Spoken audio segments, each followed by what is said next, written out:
Hello, darlings. Hello. Everyone's just arriving. We have a small, intimate, in-person group. Everybody does not want to be on the camera, and that's perfectly fine. Good evening, everyone. Welcome, welcome. We are here. So let's see. Give me a 1 if you can hear me. Give me a 1 if you can hear me. Zoom won't really be needed until after for Q&A and what your experience was like. So yes.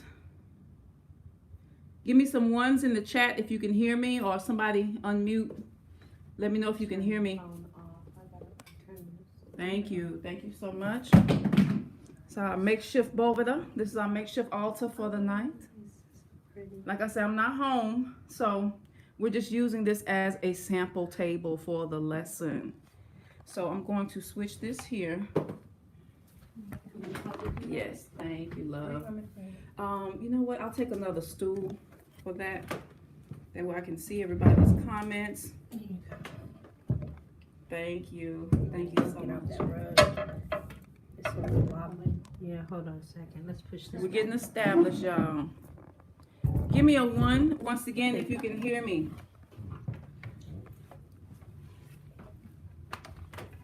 I'm not getting any 1s on Zoom. So they can't hear you. Anyone who's on Zoom, please put Zoom 1 if you can hear me on Zoom. Please put Zoom 1 if you're on Zoom also, if you can hear me, because I can't tell if you can hear me, and I'm not getting any feedback from anybody. I just did Zoom like as an extra amenity in case you all had any questions or comments or anything such as that. Thank you. Thank you so much. So we're getting ready to begin. Now it's really dark outside where we are. There's not a porch light at this place. So I'm going to take the live stream outside because I want to show you the first step. Keep in mind, tonight we are going to be doing things that are culturally relevant to us in the diaspora. So if your ancestors sojourned in the United States rather than Afro-Latin America, then this will be more culturally relevant for you. There will be elements of spirituals and gospels and things such as that. Keep in mind, this has nothing to do with Orisha tonight. This is spiritism. The Latinos call it espiritismo. So it's very different. Even the way they do it, they do not mix Orisha and ATR with this. This is spiritualism. Another thing I want to note, hello, how are you? One more joining us. Good evening, love. Let's see. Yes, that's fine. Or if you want to place it on the ancestor altar outside as well, that's cool too. Yes. If we brought these, we could put it up too. Oh yes, we're getting ready to head out there too, y'all. How you doing? So welcome everybody, welcome. Welcome to MISA class. I've been thinking about you. I've been trying to make it. The best I got. Let me get a bottle of water. Excuse me.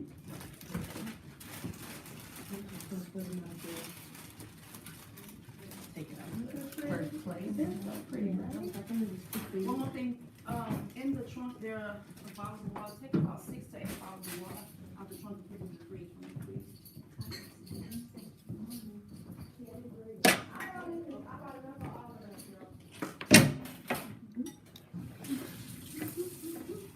Y'all okay? Okay, awesome.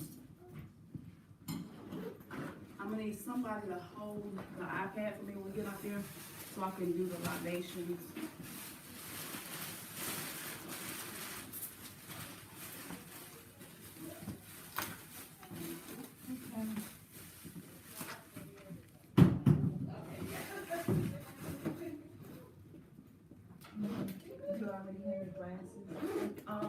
Glasses outside? Mm-hmm.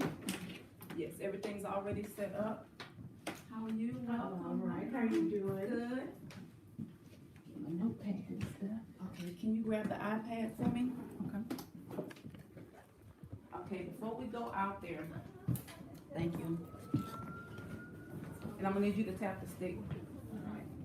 So, I'm going to add one element that is African spirituality based, because I always teach, if you took the ask your ancestors class how to do yes or no divination to your ancestors, I always enforce that Egungun which are your ancestors, they go outside. So there's a difference between egungun. Oh my goodness, they can't hear me. Please give me a 1 if you can hear me.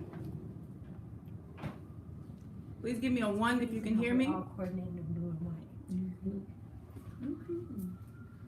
Okay, if you're having trouble hearing on your own audio, please put earphones on so that we can so we don't interrupt the flow of the class.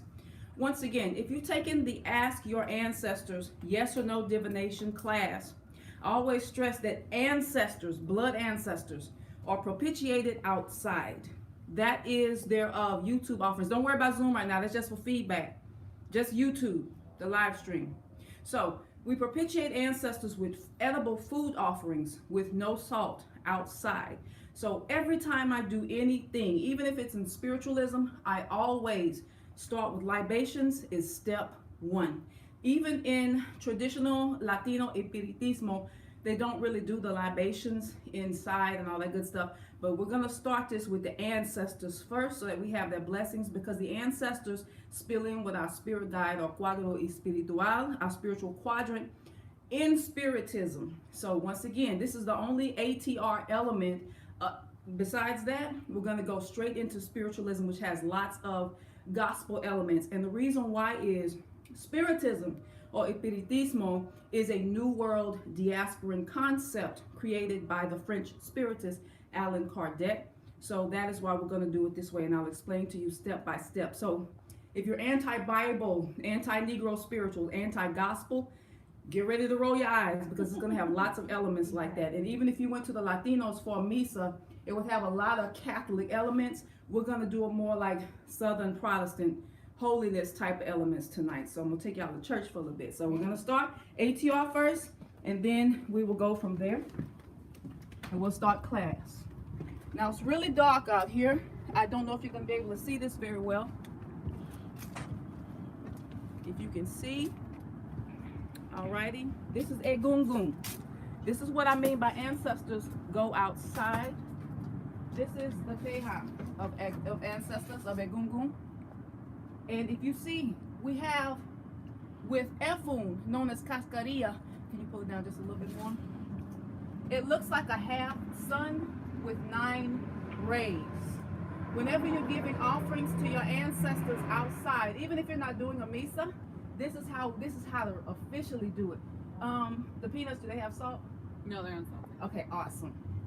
So we do our non-salted food offerings here, and we pour libations here. It is very important that the earth element is present when you are doing this. I apologize that the sun goes down faster, otherwise you will be able to see me better. So, thank you, love. In my left hand, thank you, I hold my goblet of water. If you do not have a goblet of water, you may want to have a jicara, which is a little bowl.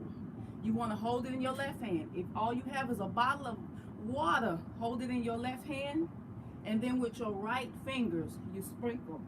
And I will guide you on what to say. You do not have to say this in Yoruba.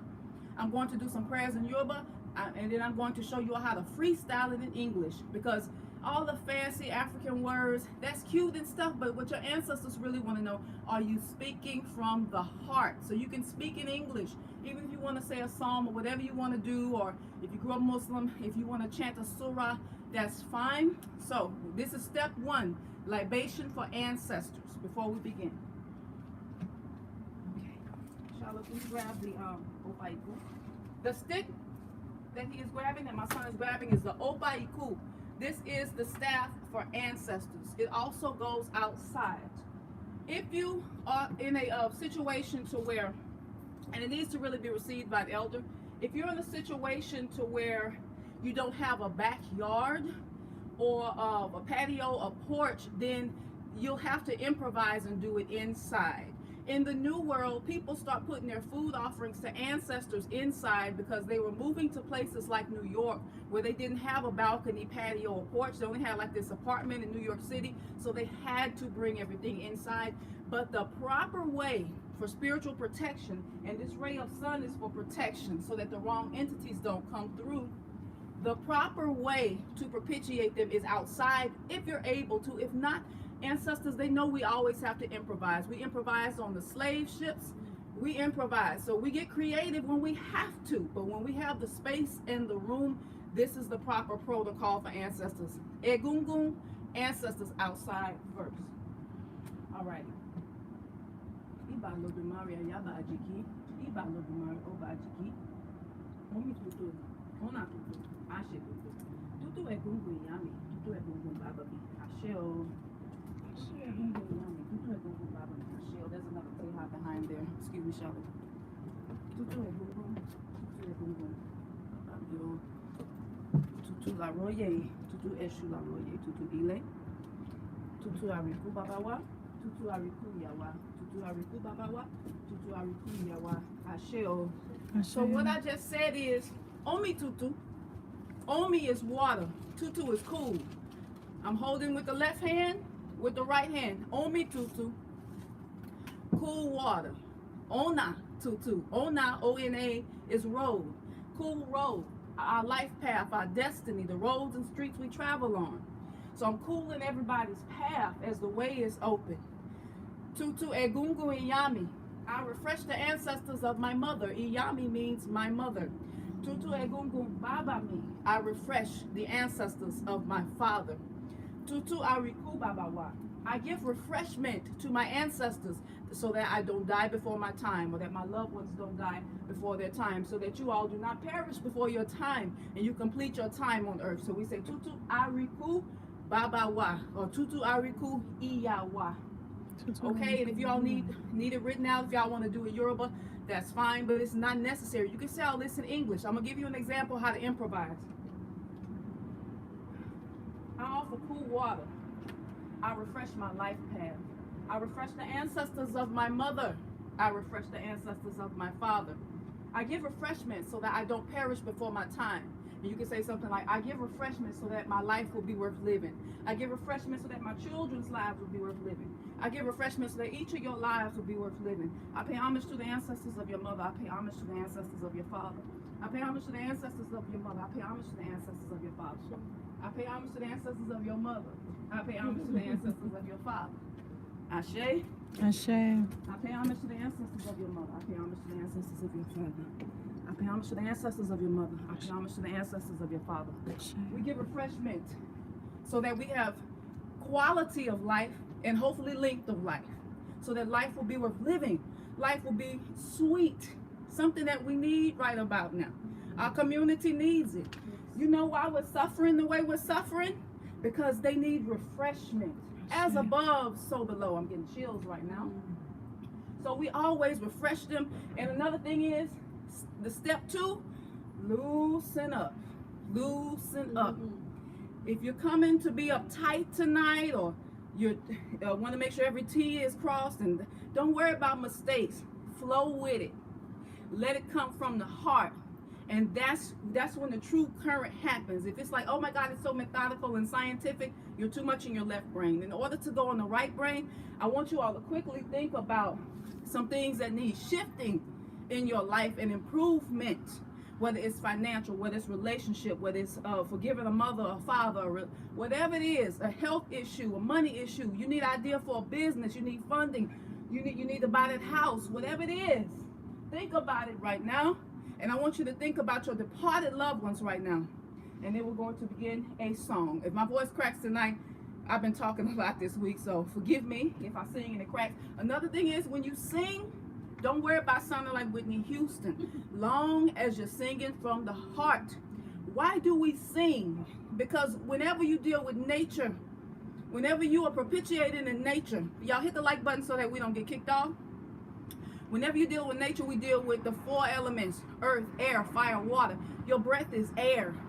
We're borrowing our breath from the Creator. In Ifa cosmology, we call breath Imi. E, M is in Mary, I, Imi. So we offer the gift of our breath by speaking out loud and affirming Ofo Ashe, because the power of our words can shift our reality. If some stuff needs shifting in your life, if you need to shift the spirit of depression, the spirit of sickness off of your life, this is where you come and do it. This is you can call it church or whatever you like. Yes, thank you, loves. Hey, Melissa. Oh my gosh, I gotta get in touch with you, Melissa. So I digress. But whatever you need to move in your life and improve, even if everything is going great for you, whoever you think of, whether it's your mother or someone you love, if they're having problems right now, I want you to think about them. I want you to pray for them. I want you to not only pray for your children, but I want you to pray for your children's children. Don't just pray for your nieces and nephews, but pray for their children too. Pray for the whole lineage, because if anybody is bound in karmic knots, it affects all of us. There's this new trend, let's leave Blackistan, let's do this and that, but we cannot run from our karmic issues. So this is the purpose of this class, is to teach y'all. A lot of people probably won't appreciate me doing this, but it's needed. It's needed. Church is good. I will say this. Church has a lot of spirit, a lot of people that can sing and bring down feelings, but truth, spirit and truth is important. So it's not the church is bad. We respect that. But spirit and truth. Truth means without the misinformation about certain things I was lied about, you know? So I'm not disrespecting that. My ancestors, they like me to stay close to that, so it's no disrespect intended. But tonight we're gonna move in spirit and as truth as much as possible. Okay? Can you tap the thing for me? Bob. Listen to me. Bob. Bob. Bob. Just like that. And can y'all sing with me? Yes. Y'all gonna learn this song? Great, great. Okay, it goes Aum Bow Wow Re.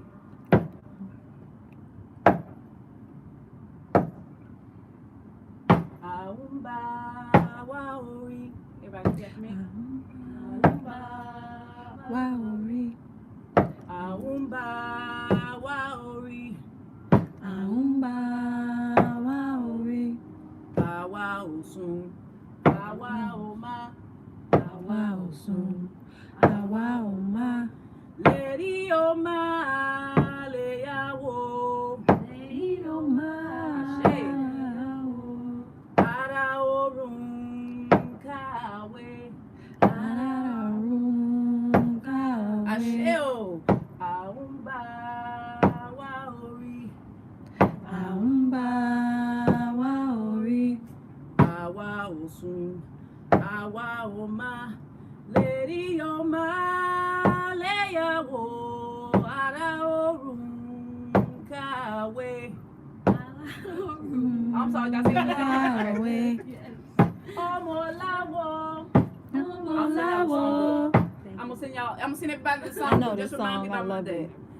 Omolawo, yale fiedenu. Akufao. I can't hold the stick right now because of my condition. Akufao. Omolawo. Yale fiedenu. Akufao. Okokan, my heart.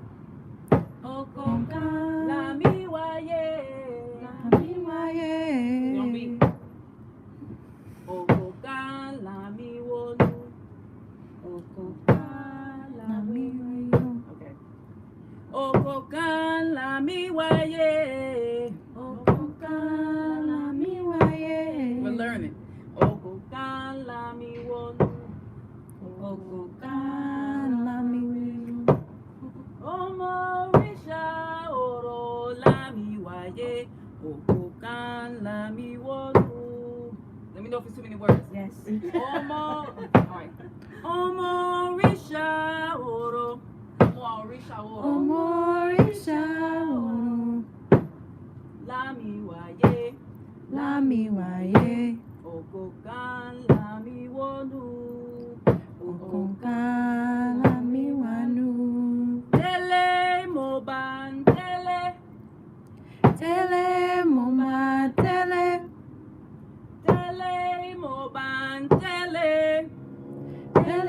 moban tele.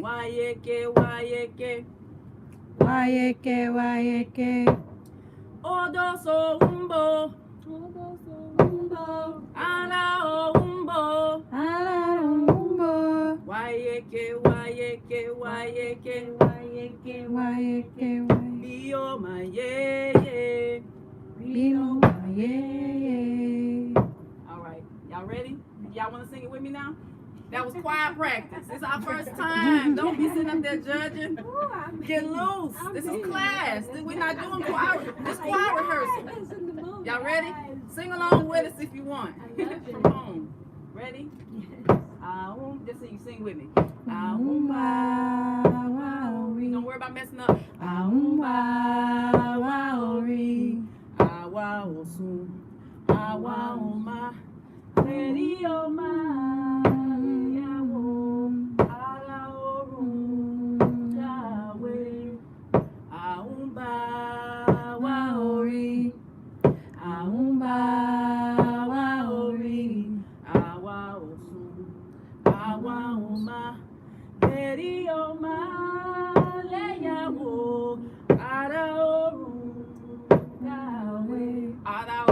Citizens of heaven.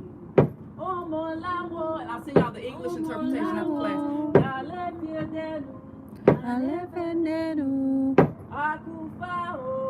Akufao. Oh, more la wo. Akufao. Ancestors. All right. A different bridge.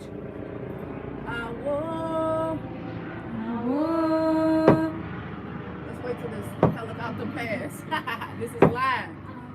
Ikambela ola. Ikambela ola. O chambela wo. Shomboro. And then y'all go, I'm gonna go shomboro and y'all go ambela wo. Ready? Okay, I'll do the awo ikambela wo. Hold on, hold on. Awo ikambela ola o chambela wo shomboro Ambela wo. shomboro Ambela wo. shomboro Ambela wo. awo ikambela ola o chambela wo shomboro Ambela wo. shomboro Ambela wo. All right. Lagba la mishe. It's a long song. Almost done. Lagba la mishe. Lagba la mishe. Lagba la mishe. Lagba la mishe. Lagba la mishe. Oh koro, and everybody go oh koro, Oh, Koro, oh koro, Okoro. oh koro, Okoro. oh koro. Okoro. Lagba Lagba. lagba lagba lagba Lagba. lagba Lagba. Lagba. oh koro, oh koro, oh koro. Okoro. Ashe, it gets call and response at the end. So the more we do this, because it's class 1, it's introduction, we're going to be sounding like the choir. Ashe. Okay? So it's all right. Don't worry about anything being a little, I'm going to send y'all a song. Just give me till about Monday. That way I can relax after class, make sure everybody has what they need. Once again, Zoom is just a bonus. You don't have to go on Zoom. It's only if you want to give feedback or if you get a message tonight. It would really help during the intuitive development exercises. So with that being said, let me look at my paper real quick. I feel like it's another song. Yes, thank you so much. Yes, so I have to bend over. yes. Whew, thank you. She's like, okay, mommy. Yes, for real. Okay, so we have offerings here. The offerings are all salt free at the base of the tree, if you can see, with the rays of the sun. Remember, ancestors go outside. If you want to burn ancestor money, you can do it inside or outside, because ancestor money is like a new world adaptation. You're not going to go to Yoruba land and see them burning ancestor money. It actually comes from the Chinese, so that's up to you if you want to do that. There are flowers here. If you like, you want to? Sure. I was like, you're giving them some $100 bills. That's ancestor money. Ashe. I'm money. So she's gonna burn some ancestor money really quick. once again, if you go to the Latinos, you're not gonna see them outside doing egungun for a MISA. They do it during Orisha ceremonies, or if something comes up, or you have ebos to do with your ancestors, but they're not gonna do this before the MISA. So I'm just adding this extra step. I mean, this shade and this shade. So I always have to do this like this. Let me get something to put it in. Hold on a second. I won't set the house on fire, I promise. Be contained. So I burn them money and give thanks because on their side, no. I'm just gonna wait for something to put it in. Thank you, sweetie.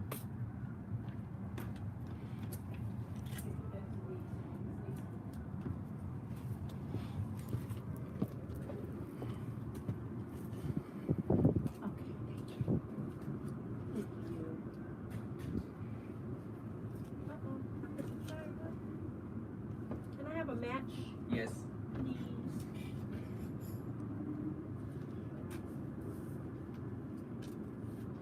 And you can get this if they're interested in buying it. You can get it on Amazon, and it's like $7. Awesome. So remember, this is not MISA yet. We have not started MISA class yet. This is the outside. So don't think I'm mixing things. African spirituality and indigenous spirituality goes in layers. Remember, ancestors, then when we go inside, that's when spiritualism begins. Ashe. Michelle.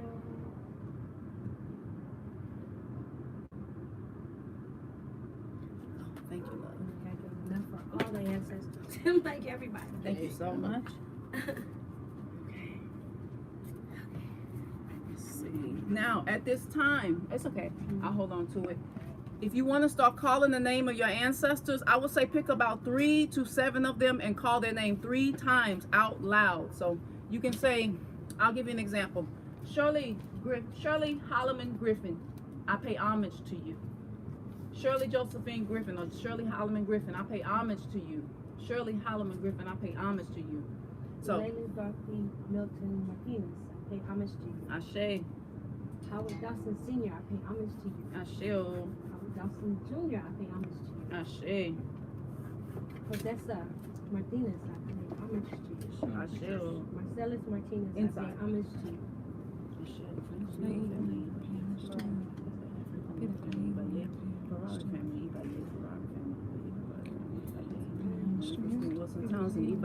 Ibaye means I pay honor, or Iba, I pay homage. Yes, I'm sorry. I know your arms hurt. Yes. Okay, so you want to go ahead and call your ancestors? Marie Christine Wilson Townsend, Ibaye. Edward Benjamin Townsend, Ibaye. Edward Benjamin Townsend, Ibaye. Edward Benjamin Townsend, Ibaye. Helen Townsend McDonald, Ibaye. Helen Townsend McDonald, Ibaye. Helen Townsend McDonald, Ibaye. Michael Townsend, Ibaye. Michael Townsend, Ibaye. Michael Townsend, Ibaye. David Townsend, Ibaye. David Townsend, Ibaye. David Townsend, Ibaye.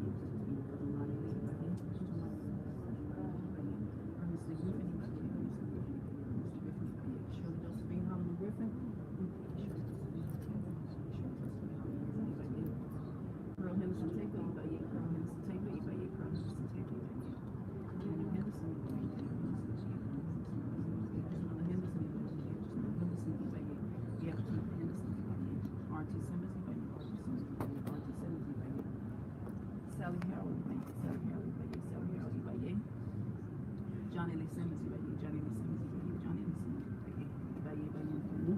So my ancestors, spirit guides, and spiritual allies, and simple feet of children, Ibashio, Dimbele, Shilo, Ashio, Ashe, Ashe. All my ancestors, known and unknown, named and unnamed. The ancestors of my mother, I pay homage to the ancestors of my father. I pay homage that we do not perish before our time. Just continue to call your ancestors' names out loud in your homes, please. And every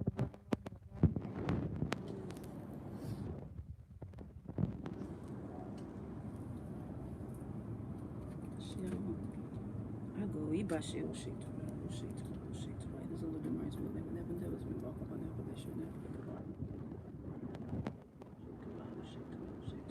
That was MISA class of satisfactory success was at the end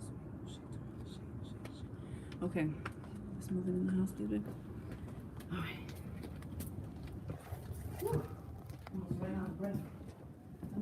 water. Okay, set me up a little bit.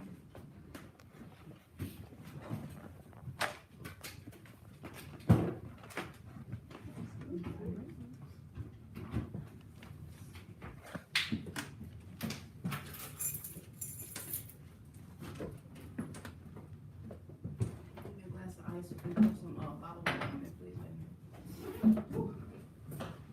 All right. Everybody okay? Yes. Everybody loose? Oh, yes. Catch my breath really quick. Oh my, oh my, oh my. Excuse me. All right.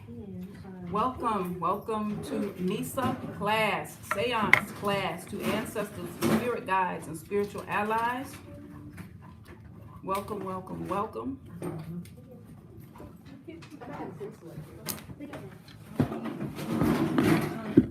With notebooks and pens right now? Yes, everybody, you may want to pull out your notebooks and pens. Notebooks and pens will be really handy dandy for you. Oh, you got it, okay. Ooh. I forgot that bag.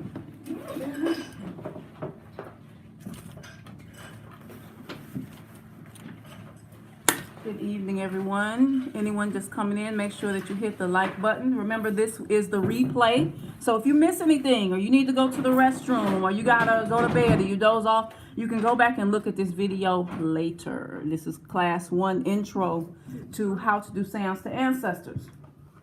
Now, if you're thinking that this is gonna be fly by night, it's not. This class, the purpose of this class is to show you all how to gather in numbers.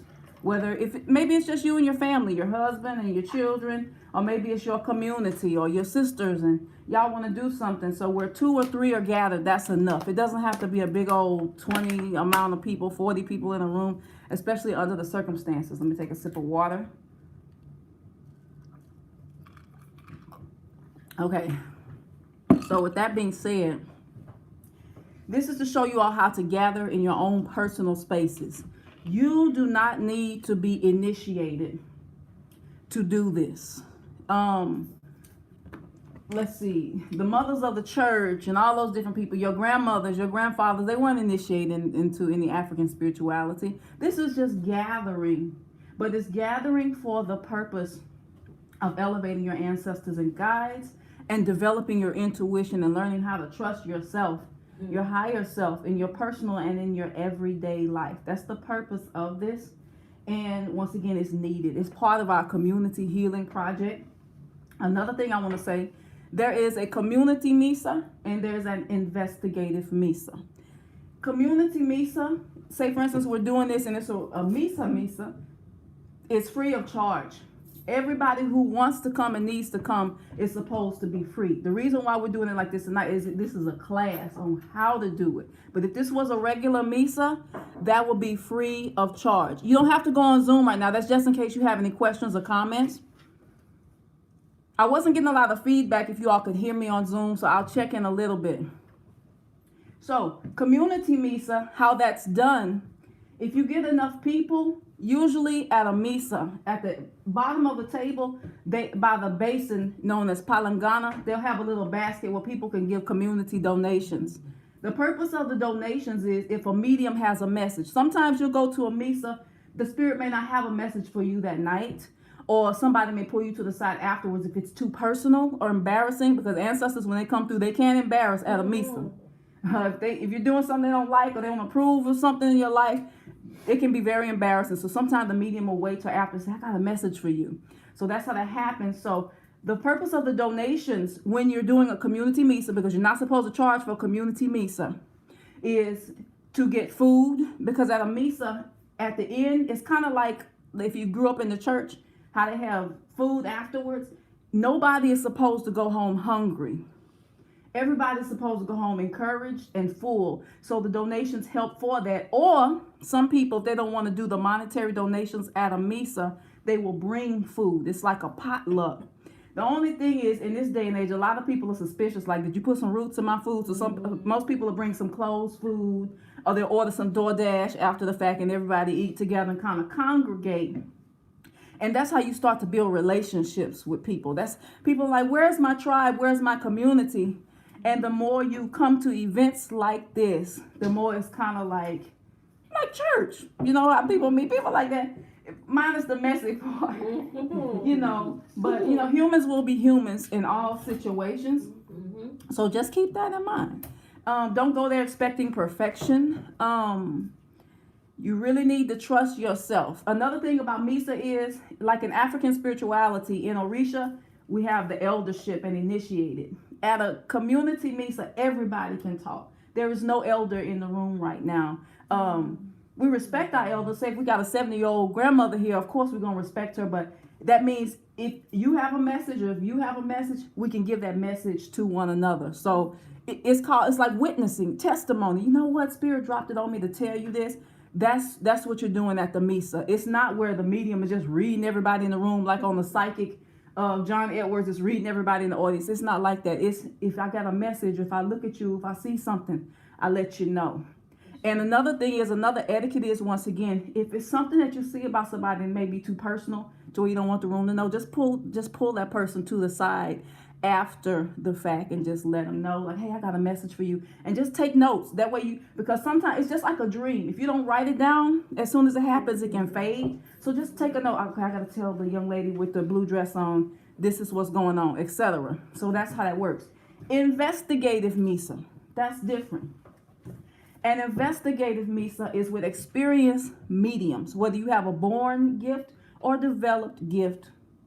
And that is where you charge, because an investigative MISA can take about 3 or 4 hours. And what it is, let me pull this. The person is going to sit in the middle of the room right there. It'll be a chair in the middle of the room. And all of the mediums will be surrounding that person. And the reason why it's charged for is because people are taking off work. The mediums are taking off work because they have their everyday lives. And they come to, give you messages to see who your spirit guides are. It takes a while to begin to start charging to do investigative MISAs. So if you're thinking tonight, I'm going to run out and do an investigative MISA tomorrow, because ain't no tarot cards in MISA. So we're going to do some intuitive exercises with some decks, but it's just straight up intuition, what's coming from your head or your spiritual senses. So if you go out and try to do an investigative MISA and you charge somebody for it because you took one intro class tonight, be careful of getting embarrassed, because if you tell them something and it's not accurate or doesn't make sense, you can ruin your whole reputation and make a fool of yourself. So take the time to develop. This is how the mediums get started. Like when you see the Cubans and the Puerto Ricans, they've been doing this since they was children. So they're developed mediums. They know what to do. They know what to expect. They know how to cast out a bad spirit if a bad spirit comes in the cipher. So it takes at least a few MISAs before you go out and try to do investigative. But this is the beginning. This is the gateway if that's what you want to do, if you want to develop and get that good with it. So that's the difference. Remember, community MISA is free of charge or donation based. And it's not mandatory that the people donate. The next MISA is investigative MISA. Those are the ones where you pay the medium. And most mediums, especially in the Latino community, they will charge anywhere from like $350. Some people charge up to $6 for an investigative MISA. And it's a personal MISA. It's not the whole community there. It's just you and the mediums, and they're telling you who your spirit guides and your spiritual quadrant is. And it's in person. I know with the pandemic, a lot of people are doing things on Zoom and online, but I feel like the current is different when you're there physically in the room. I'm very old school when it comes to stuff like that, because it's the whole experience. It's so difficult to get a full experience of something when everything is virtual. Virtual is good for classes and learning, but to get the gist of the experience, to get the heart of the experience, being there is nothing like it. Another thing is, at most MISAs in the United States, they tend to be in the Latino community, and even if they speak perfect English, they tend to, when they get started, the messages from their guides, because they think in Spanish, they're going to be speaking Spanish. So if you don't speak Spanish, you're going to miss about 70% of that experience if somebody has to interpret for you, because you're going to have to depend on their interpretation in order to get the most out of it. Or if a spirit comes down and mounts the person, that spirit is probably going to be speaking Spanish for the most part, because most of the guides and stuff that they work with, their guides were like Cuban slaves or Puerto Rican slaves or Indios, so they're going to come down speaking Spanish or either Taino or Arawak or different things like that. But we in the diaspora, it is so important that the semantics of English is incorporated, because we don't get the most out of those experiences because we don't speak Spanish that fluently for the most part. So that's the purpose of this class again tonight. I digress. Let me take a sip of water. Are y'all taking good notes? All right. Whew. So first off, in class tonight, MISA checklist. This is all the ingredients you need to have your own gathering at your home or wherever you want to gather. MISA checklist. Number 1, of course, you need a table. It can be a folding card table, a wooden table, glass table, whatever type of table. But you want to make sure it is not a table you eat dinner at. It's not a table where you do your makeup. It's specifically for your ancestors and spirit guides. So that's part 1. We're in class now. Table is the first ingredient to do your gathering. Needs to be somewhere you're not going to be eating dinner at that table. It's specifically for that one purpose. Next up, besides your table, it can be a little IKEA table, a little $24 IKEA table. It doesn't have to be a big old dinner table. It can be like a little small, whatever you can do. It can be a little small side table or a coffee table. Whatever you can get your hands on is good. If you notice, the French people, they will be sitting around the table, and they're usually in the dark. We may dim it a little bit, but I want you all to be able to see me. But table is number 1. However you'll know the table that calls to you. It'll call to you. So just keep that in mind. The next ingredient you need for your MISA, to do your own MISAs, is a white tablecloth. And keep in mind, these pesky tablecloths, they look good in the package, and then you take them out, they're wrinkled. So you may want to iron it or take it to the cleaners if you choose to. So learn from this experience tonight. This tablecloth, and tablecloths get messy very fast. That's another thing. So you may want to buy a few cheap ones on Amazon or somewhere. So you can never have enough tablecloths. It's kind of like underwear. You can never have enough panties or whatever, or underwear if you're a guy. So plenty of tablecloths. They can be cheap tablecloths if you want them to. They can be inexpensive. The thing about the tablecloth is you don't want it to be like some sheets that you slept on or something that you ate dinner on. It needs to be specifically allotted for ancestors and guides. So you can go like to Family Dollar or somewhere like that and get them, or IKEA, or if you want to get fancy with it, Bed Bath & Beyond, I don't know, wherever you can get some nice linens. You know, if you want to really, really do it up nice, you can do it up nice too, however you want to do it. From the simplest to the extravagant. It's on you and your personal taste and what your guides want and prefer. Does anybody need water? Everybody's good? Yes. Okay, awesome. Number 3, the next thing you need for your big community MISA, not necessarily a personal bowl, but you want to get a big goblet of water. Let me see if you can see this. Hold on one second.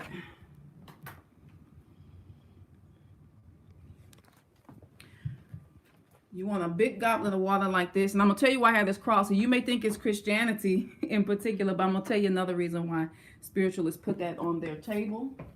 Let me see. Hold on. Are we blurry? It looks blurry. Okay, see this big tall goblet of water right here?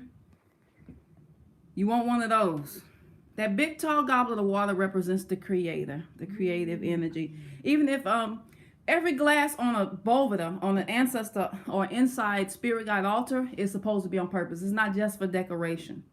If you've had an investigative MISA, your spiritual quadrant will tell you what they want on their table. Hold on one second. Let me turn this back around.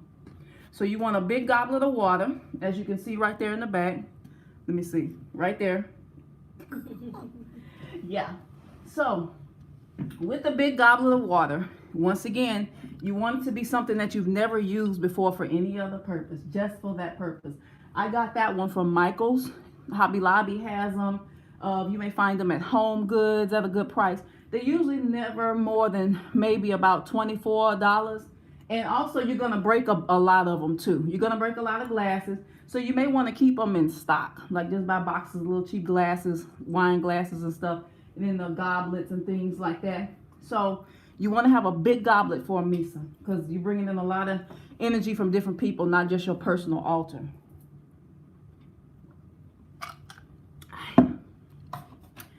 Number 4, white candle. Why white? Because it's more universal and it represents clarity. Nothing wrong with the color black. Black is beautiful. In this particular sense, we're looking for clarity in the midst of confusion. Because to be human is to be like you're blindfolded. We don't know what the next moment brings. We don't know what tomorrow brings. We don't know if 5 minutes from now a nuclear bomb is going to go off. Heaven forbid. So we do the white candle to represent clarity and the universality of what we're doing, the composite of all our spirits.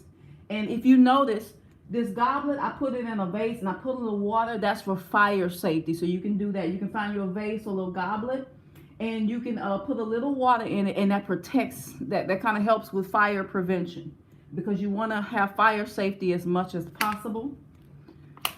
So that's what you need next, is your white candle. Now keep in mind, it doesn't have to be one of those spooky Catholic seven-day candles like we have here. You can you can go to Bath and Body Works and get a nice scented white candle, or a taper candle, even a tea light candle. If that's all you got and you got to improvise, get you a tea light candle. But the only thing about the tea light candle is it's not going to last the duration of a 3 or 4 hour MISA. So that's why we do the 7-day candle for longevity. Everybody understanding me clearly? Okay.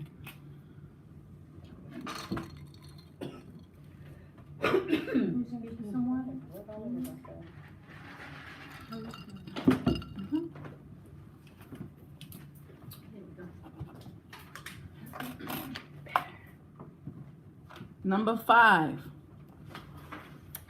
prayer books. Remember, I repeat, if you're anti-Bible, if you are anti-Psalms and all that stuff, remember, you're going to have to get over that bias in Spiritism. If you want to use Ankh Uja Seneb or Ma'at or whatever, that's fine. If you know those ancient Egyptian prayers, more power to you. But remember, this is spiritualism, and it's a new world adaptation. You're not going to go to Yoruba land and see this. You're not going to go to Egypt and see this.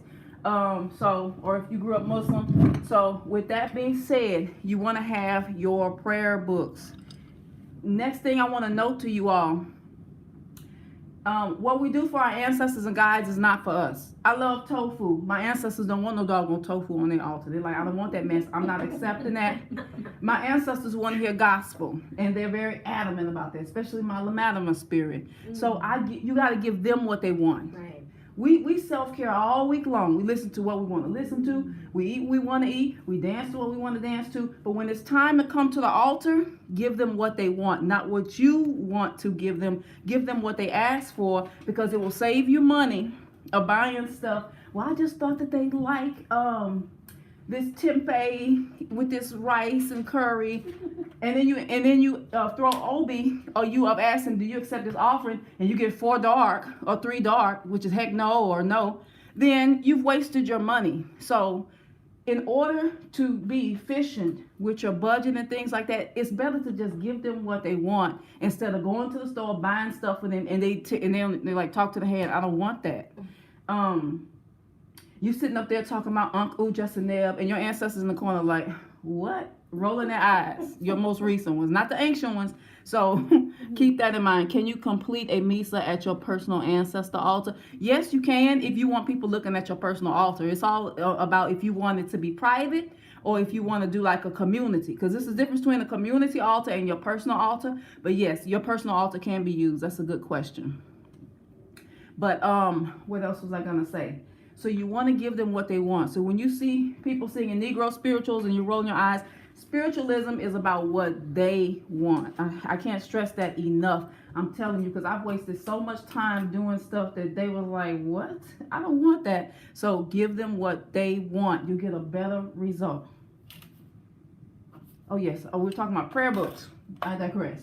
So these are the suggested prayer books because they're in English. They have a little Allan Kardec book for English speakers. It's a yellow book with a white Jesus on it, whatever. No, I'm not going to give my personal opinion. So they have the red book, which is in Spanish, but these are easier to read because they're in English. This is El Santísimo, but it's in English. It is by Mario dos Ventos. Si hay el Santísimo. It has prayers in it, and it's in simple English. Okay, I'll pass it around the room if y'all like. please. This is a really good book. Si hay el Santísimo by Mario dos Ventos. And it has different prayers we're going to be looking at tonight, because you want to read from the book, either from the Bible or your prayer book. And it has prayers to La Madama, prayers to your Congo spirit, Archangel Michael, if you believe in that, spiritism, prayers for yourself, prayers for sick family members or loved ones, all that good stuff, prayers for somebody that died tragically, all that good stuff. They have all those type of prayers in there. And my next favorite book, I love this book. It's not a prayer book, but she has some good prayers in there, is Ancestor Paths by Alado Kuhn. Ancestor Paths. You got to have your prayer books. Now, keep in mind, with the prayer books, you can read from them, but you still want to pray from the heart too. Sometimes if you forget your prayer books, then you just got to wing it and just pray from the heart. Pray from need and want and, intention. And because that's more sincere than reading from a book. That's the next ingredient. Ashe. Don't you love this book, Miss Kitty? Okay. Number 3, this is another one. Collection of Selected Prayers by Candida C. Gual. Collection of Selected Prayers by Candida C. Gual. You can find this on Amazon, all 3 of these books. That's the other prayer book. I also have my blue psalm book. I have a psalm magic book, and I didn't bring it tonight because it's packed up. I don't know what I did with it. I just had it 2 weeks ago. And it's like a blue book. I think it has yellow writing. It's a book of psalms. It's a little mini prayer book about this size. You can use that as well. Or you can just use a Bible if you want, or whatever you use. But there needs to be lots of prayers going on with this, because it's a prayer meeting. It really is. So everybody got that written down?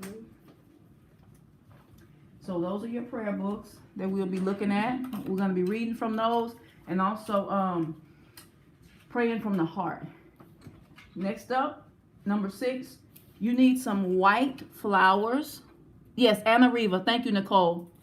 Yes, Power of the Psalms by Anna Riva. That's exactly the book. Yes, indeed. You need some white, fresh flowers, not plastic, but real. We want to use earth elements as much as possible. Tonight I have lilies on the table because I know for a fact that's what my particular ancestors like. They love their lilies, so we improvise. Because Instacart did not deliver the white flowers tonight, so we're gonna improvise without it. Maybe class 2 we'll have our white flowers up. I didn't have time to go get them today, or I would have really been late to class. So white flowers or specific flowers, like if you have a grandmother or aunt and you know that she liked a particular type of flower, or a grandfather liked a particular type of flower or whatnot, you can put those on the altar. But white is just like the basic color for spiritism, for doing MISAs and things like that. And I'm gonna get specific about type of flowers in just a minute. Let me take a sip of water. Okay, so if you have a Native American spirit guide, the standard flowers for Native American spirits known as Indios, I-N-D-I-O, Indio, or Indios, is sunflowers. And their flowers go by the front door entranceway of a house because it represents sun energy. The Indian spirits, the Indian spiritual court of guides, they love their sunflowers. Has nothing to do with Oshun. Remember, we're in spiritism, we're not Narisha. So your Indian spirit may request sunflowers from you, Native American. Now, for ancestors, remember what we did outside at first? Colorful flowers, 9 different colors of multicolored flowers for the outside altar. Inside is the white flower. Outside you can freestyle, just do multicolored roses or multicolored flowers, whatever you can think of. If you want to give roses, my gypsy loves roses, and like I say, Instacart did not deliver red roses. For gypsy spirits, they usually like red, lots of red color. That's why I have this red candle going here. Most altars, they'll tell you don't light more than 1 candle, but it just depends. Once again, this is class tonight, so whatever comes up. Maybe on Monday, my gypsy, or Friday, she wants her candle lit to where I may not even have the big other candles lit. Or La Madame, she may want her candle lit on Monday. So I don't light them all at the same time. I only have everybody lit for the purpose of class. So please note that. Also, it's very important to know the colors of what your particular spirit guides like. So once again, multicolored flowers for Egungun, ancestors outside, near the tree or in nature. Where we did the little half sun with the fruits and things. White color flowers for the inside altar, known as the Boveda. Can one have a garden of color? Yes, absolutely, Minnie. Yes. You can have multicolored flowers out there in a garden. Certain spirit guides don't even want flowers. Some of them want plants. Like there is a spirit, she's like a water spirit, kind of close to what you would say is in Palo Mayombe, Madre Agua. Madre Agua likes a plant. It looks like a little snake plant. I don't know the other name for it. It's, you know, it's like a green plant that goes up. They'll take one leaf and they'll put it in a glass for her, but she needs to be, you need to know for sure if she's your spirit guide. And they usually put a little anil, which is blooming, in that type of glass. So that just kind of gives you the different type of flowers. Red roses for gypsies. Red roses also if you're working with Archangel Michael, which is an Ethiopian angel. When you see pictures of Saint Michael and Archangel Michael, they have him as a white. Yes, they have him as a white blonde male. But I'm gonna show you a picture of one I printed out. Y'all, if I miss your comments, please hold it at the end. It's always better. I like to hold the comments and questions at the end. I never knew that. No, I didn't.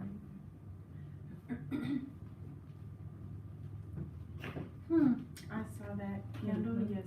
Wow. You don't have to get, if you're kind of biased about those Catholic colored pictures or you want something that's racially relevant, just get a red candle for him because his colors are red. And he likes roses. Where was he sitting? At the front door. Okay. Yes, thank you. Sorry to bend over. You're welcome. No, ma'am. I'm going Thank you. to put that away for you. Oh, can I show it to the Yes, I'm YouTube sorry. audience? To the connector. Yes. So red candle and red roses for Archangel Michael if you want to, if you believe in Archangel Michael and you want to work with him. It does work to work with Archangel Michael, especially if you have an enemy or you want to keep negative entities out. What's it right here? And on the inside entranceway. Excuse the train in the background. Okay, thank you. Let's go by. Thank you. And of course, you need something to put the flowers in, so of course you have to have vases. You can never have enough vases. You're going to go through a lot of vases. You're going to be breaking vases or chipping them. It's always better if you chip it, just go ahead and get a new one. Just go to the Dollar Tree or somewhere and get you some new vases or just keep them stacked up. You can never have enough vases. Another thing too is the more you use vases and goblets of water, the more, when you sit this there for a week, it may have a ring around the glass. You can clean that with vinegar. Excuse me, that cleans that water stain. So you need a vase, plenty of vases. That's another ingredient. That's number 7. Number 8, tobacco. Not Mary Jane, but tobacco. Now, I'm not knocking the Mary Jane, but at a MISA, it's a community event. With MISAs, little babies are there, children are there, so you want to keep it legal as much as possible, and you want to keep it family friendly as much as possible. Did anybody bring tobacco tonight? Anything? Cigarettes, you can put all that on the altar. That's the one thing, and I didn't think about it because I can't smoke right now. I forgot the cigars. You know Yes. The cigars set it off, but we have OT, we have liquor. Let me see. But it's for them, it ain't for us, we're not drinking it. And then, you know, I started to get some cigars, but then I was like, traffic. I left them all in my supply box at home, but you need tobacco for MISA. You're gonna see people smoking in the MISA. People who normally don't even smoke, they'll smoke during the MISA so that their guides will come through, because the smoke attracts spirits. Just like I was telling y'all on some of my YouTube videos, if you go to a bar or somewhere, I know it's usually no smoking nowadays, it is a cesspool for good and bad spirits, because spirits love the smell of liquor, they love the smell of coffee, and they love the smell of cigarettes. Because a lot of people, even if you had, your grandmother, like my granny, she was a good woman, but she smoked like a choo-choo train, and they love the smell of cigarettes. That makes them come. It makes the energy more concentrated in the room. There's something about that tobacco to where it really gets them stirred up. So it's very important. Is that just cigarettes or is that Mm-hmm. all smoke? It's supposed to be like a cigar for the MISA. Usually when you're giving cigarettes, you're going to give it either outside, or you can either put it on the table. Like if you had a grandparent who had a favorite pack of cigarettes, you can put the Newports on the bowl or something. Stuff like that. You can always do that. But basically for the MISA, we're using cigars. Yes, that's number 7. I'm sorry, number 8 is tobacco. 7 is vases, 8 is tobacco. Am I going too fast, y'all? What about incense for smoke? Yes, we're getting into that. We have a whole list here. And I have to talk loud because I don't have a mic. You need another bottle of water? You know what? I probably will need one. Exactly. Ay. It's okay. Ooh. Okay. Did he take my Florida water? It's I'm right sure. there. It's right Oh, there. awesome. There we go. Yeah, I love Florida water. I'm sure everyone knows what Florida water is. Number 10. Wait, 9. Oh, I skipped one. Number 9. You need a big old mixing bowl. It looks like a basin. A basin. And I left mine. It's called a palangana. It's a big mixing bowl. Matter of fact, we're gonna need that for reenaction. Give me a second, everybody. Let me see if I can find something similar to one. That was number 1. Yeah, big mixing bowl. Mm-hmm. And number 10 is Florida water, I'm thinking. So they don't like it. I used to, when I would go to my altar, I would water down. They They like like cut that. Yeah, they like their own perfume. And even when I make my own, like, holy water to clear my house, they'll want it, yeah. Wow. They don't Every care. time. Yeah, they usually like, you can leave it there. Yeah. I wonder why that is. They just don't like the smell of it. I'm thinking it's the smell. I don't know. But I figured I used to, Girl, be just get ready, Damn. you know. They're like, we don't like this. I feel like I put it in my altar. And I never put it Okay. back. Yeah, Oh, could have been wow. a sign That that they they was didn't kind of like, like yeah, we're it. good, yeah. Mm. I don't know what it is for my people. They're just kind of like, you can stop. Okay, Scissor. I knew I remembered that. Can somebody help bring this Yes. over for me? Yeah, you like, I noticed you. You know what? I forgot for 2 seconds until you said it. Until I said it, Until Susan. you said it. Excuse me. Okay. Ay. Ah. Thank you, love. So we're gonna set that down there. Normally, I have a big white bowl, Okay. which is packed up. That's the basin you're gonna need. Tobacco. I didn't see the. Please hold your comment to the end because it faded. So please write it down. Take a note, and I will respond to it. But you need a basin. BASIN. It looks like a big mixing bowl, a salad bowl, but it needs to be big enough to where people can clean themselves. Because that's one of the important steps at a MISA is to have that big basin. The Latinos call it palangana. PALAN as in Nancy, GA. I hope everybody feels like I'm paying you all attention equally. Sure. Okay. So we have a makeshift basin tonight. Let's see. And we're going to add some elements to that. What we are going to add to it is we're going to add our Florida water, holy water. That's the basics. Hold on one second. I'll describe it to you. Give me a minute. Ay. All right. Gonna add a little holy water. You can make your own holy water too. The Latinos, they're strong, even if they're diehard Santerians and Orisha practitioners, when they get into their spiritualism, they go to the Catholic Church to get their water in still, believe it or not. You can make your own holy water though. I like to make my own. This is not any that I personally made, but yes. You want to add a little Florida water. Usually you'll get some white flowers, like white carnations, and you can break off little petals of it into that. So you want to pour a little Florida water in that basin, because this is where everybody's going to clean before the session starts. Then you have Colonia, which is very popular. Colonia 1800 goes in that basin of water known as your palangana, where everybody's gonna clean. And it's not like you're making a recipe where you say 2 tablespoons or a 4th cup. You just kind of pour like they say to the ancestors say stop. Says that. What was that? Yes. Colonia, yes. 1800. Yes, you all can pass it around. Florida water, It smells good. holy water, it really does. Oh, it's with a K. Yeah, Mhm. definitely. Colonia with a K. It smells real good. K-O-L-O-N is in Nancy, I-A. Oh, you spelled it right. I just spelled it with a C. So we can get that from Amazon as well? Y'all have to excuse me, I have a bad.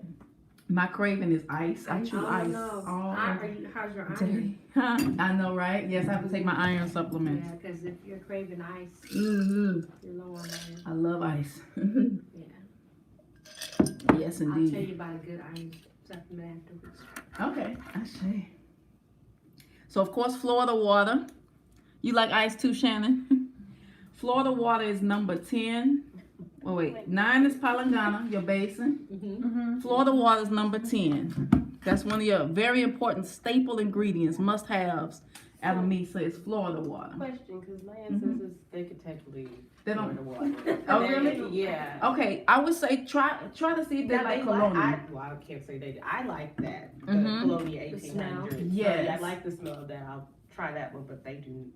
They don't like the Florida. Well, that's good to know. It's very important to know that because there are always personal situations where you have to tweak it a little bit. So these are generalizations because of like some people. Like I have a guy that does not like sage. I like to burn sage, but she's like, if you burn sage, I'm not coming. So make sure your people like sage because sometimes it can deter them. Not because they're bad, because they just don't like the smell. And I'll pass this around in a little bit too. Yeah, Like so what? the investigated MISA would Yes, get those answers. yes, the investigative MISA will let you know in particular what your guides want. Because you can think, oh, they want this because it's generalizing. Like, no, actually, I don't want that. Like my gypsy, you notice I put tea in her cup. She doesn't want coffee. Oh. I was thinking, oh, let me give her some coffee. She's like, no, I don't want coffee. I want tea. Give me tea. She particularly likes hibiscus tea. Ooh, I love But I had to improvise and just give her sweet tea. You can also add a little bit of this hyssop oil to your basin for cleaning. You can pass it around. It smells so good. Or you can just dab a little on your finger.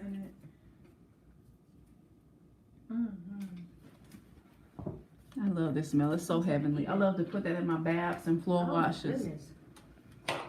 Yeah, I just want to eat it. Mhm. There's some Asian candies that So smell like that, Mm-hmm. and I can't find them everywhere. And oh, they taste so good. They're like a floral candy. Mm-hmm. Probably at the. Have you been to like the Viet Market? Oh yeah. Oh, I used to okay. stay there where it. And then it's another one called Ranch Market too that may Oh, have. that's by my house. Yeah, I need to go. Yes. Ranch Market Market. hyssop Yeah. oil. Okay. It comes in this box right here. Well, I can get to my house. Dr. Pryor's 7 Holy Spirit hyssop. It's very difficult to come by. I get mine off of Etsy, but because I used to get it at this grocery store called Fiesta, but they don't sell it anymore. So other people do the hyssop oil. I don't know if it smells like this though. This is the one I've been using for almost 20 years now. Mm-hmm. It's amazing in a bath. It lifts your spirits. Yeah, I could just see. Mm-hmm. I feel like you just sit there and it's just like happiness. Local place.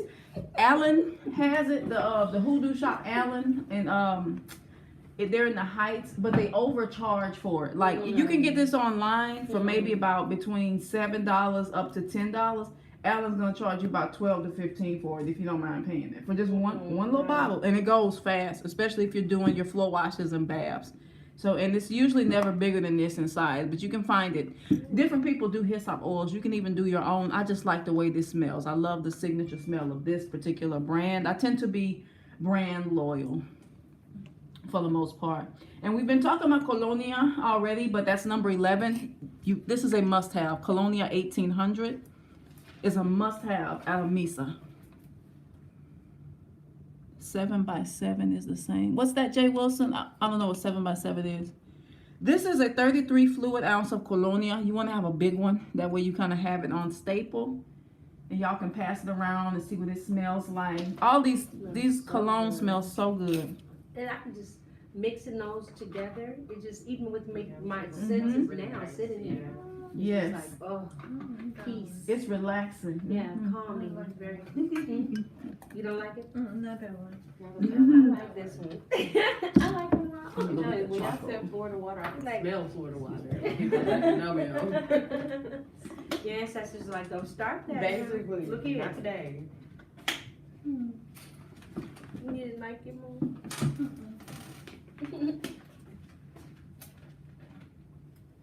I like I like that it too. one. Yeah. I like it. I like both of those smells mixed together. That is the oil. I'm Yes. ordering that. Oh yes. Amazon.com. The next one that's needed, excuse me, is number 12, and that's charcoal. Got a bone. Charcoal. This is for your incense, for your resins. You don't want to use lick me all over incense out of MISA. Or sex on the beach. So you want to use a resin. You want to use a resin, and it's gonna need a charcoal usually. And I'm gonna show you all an electric incense burner that you all can use as well. I can get up. Yes. Can you bring me the Bakur incense burner? Thank you. This one right here. Yes, please. And this is for stuff like copal and like you can set Copal, amber, and things like that. For your resins, your real incense. Frankincense. Oh, okay. Mhm. Real. Thank you, love. If you are afraid of fire safety or you're traveling, this is what I use when I'm traveling.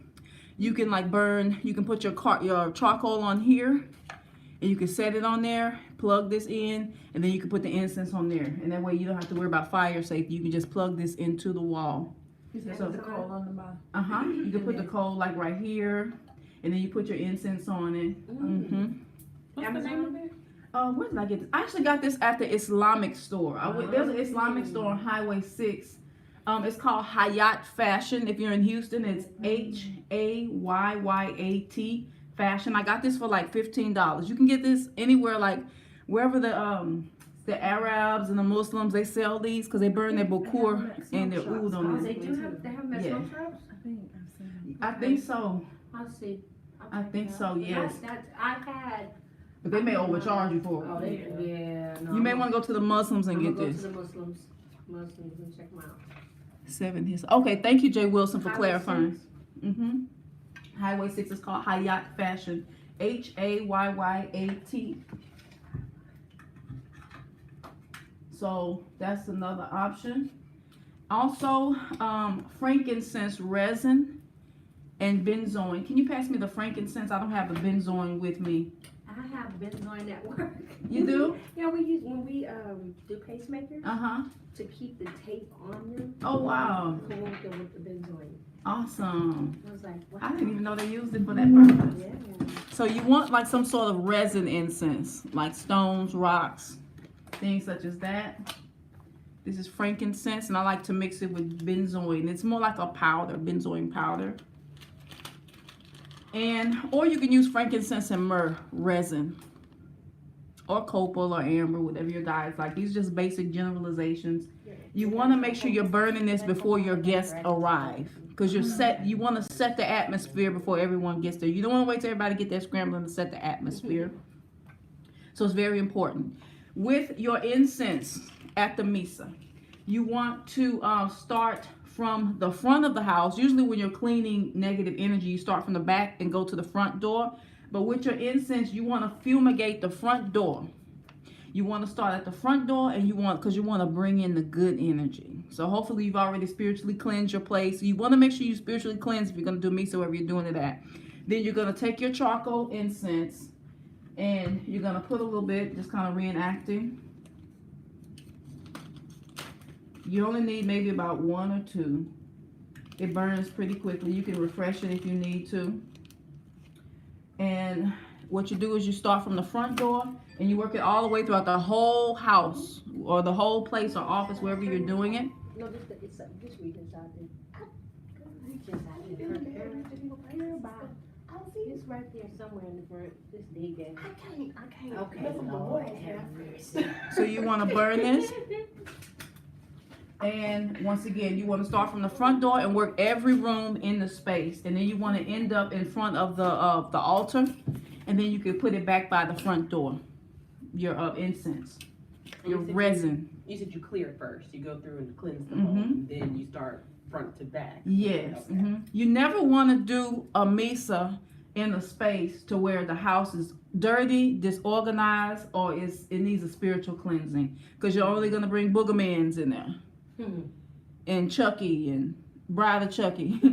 So if you don't want those bad spirits in there, Ashe, $20. Thank you, Rita. So if you don't want the spooky Halloween spirits in there, then Clean up. yeah, you want to make sure that the place is clean. Like attracts like.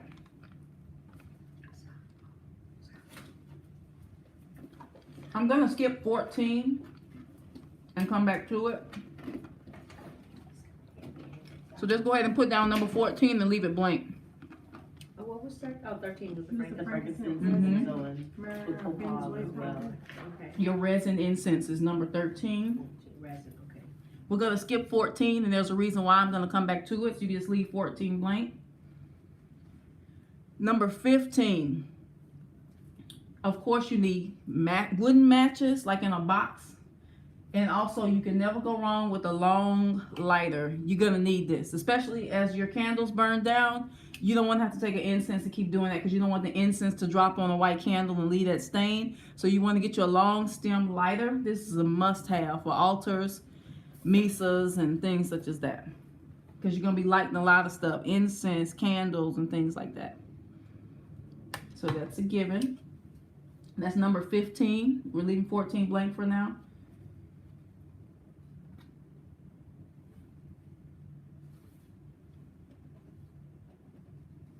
Number 16, we already talked about white flowers for the table, but we need little bitty small tiny white flowers that you put in a spiritual bath that you can add to your basin. And we don't have those tonight for me to show you. I guess the store didn't have them available that I was ordering them from. Not those? No. That's something different. You know what? But you can bring that over though. I'll make a point about that, even though it's not on my list. I'm gonna digress really quick, even though this one isn't on my list. This is Life Everlasting petals, and this is for enhancing intuition. You don't eat it, you can burn it. Okay. Life Everlasting. Life everlasting?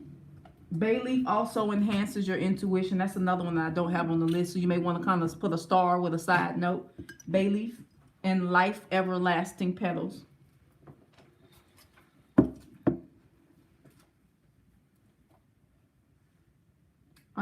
So yes, once again, number 16, once again, is little bitty white flowers for your basin, just the petals. And when you're tearing them, you want to tear them gently. You don't want to just rip them violently. You want to kind of pluck them rather than ripping them, out of respect for nature. And you want to try to get a bouquet, just a little small, inexpensive bouquet. You can get them probably at Trader Joe's. And you want to get a little bitty bouquet, and you don't have to use the whole bunch of them, but it's very important that you put at least enough as possible to where you can make a bath later or save some from the side. Also, make sure it doesn't have brown spots. That's what I was trying to say and almost forgot. Make sure it doesn't have a bunch of brown spots. You want to get fresh. Usually if you go to Trader Joe's early in the morning, you can find those type of flowers for spiritual baths and basin washes for MISA. Number 17, we actually talked about it already when I was talking about charcoal, is your metal incense burner. So that's number 17. So I'm being redundant mentioning that.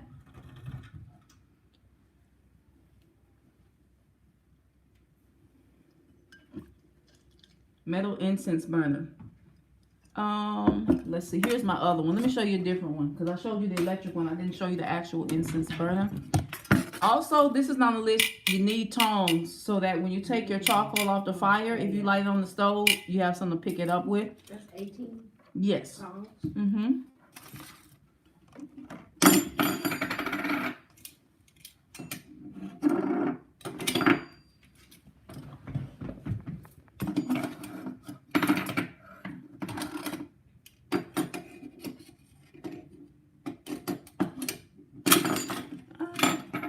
Metal incense burner, if you can see it.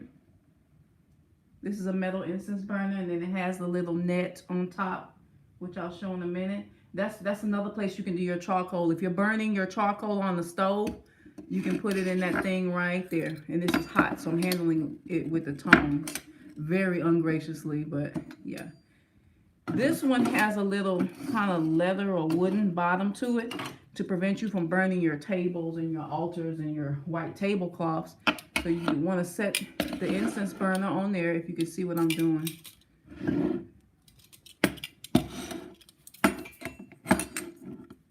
There we go. So there's your incense burner. And that's for burning your charcoal and your resins and things such as that. Yeah, so there we go. Paper towel. Right there. Oh. Next up, number 18, which is a must, is pen and paper. I'm sorry, paper or notebook. Thank you. It's even better to get the notebook because if you go to one MISA 1 month, then you go to another one, you can keep a log of what they said the previous month, and then you start to have a stream of consciousness going. So it's better to get the notebook rather than just bringing paper because you can fold that paper, lose it in the car, spill something on it. So it's better to just invest in a little journal or notebook to bring to MISAs. Just in case maybe you have a secret message you want to give to somebody at the end, or somebody tells you something, then you can write that down. Like Spirit said this to me this month and that month. And it's very random. Everybody doesn't get a message at every MISA. So a notebook is very important for that purpose. You can even get it a specific color of a guide if you know you have a particular guide or something. So just keep that in mind. Number 19.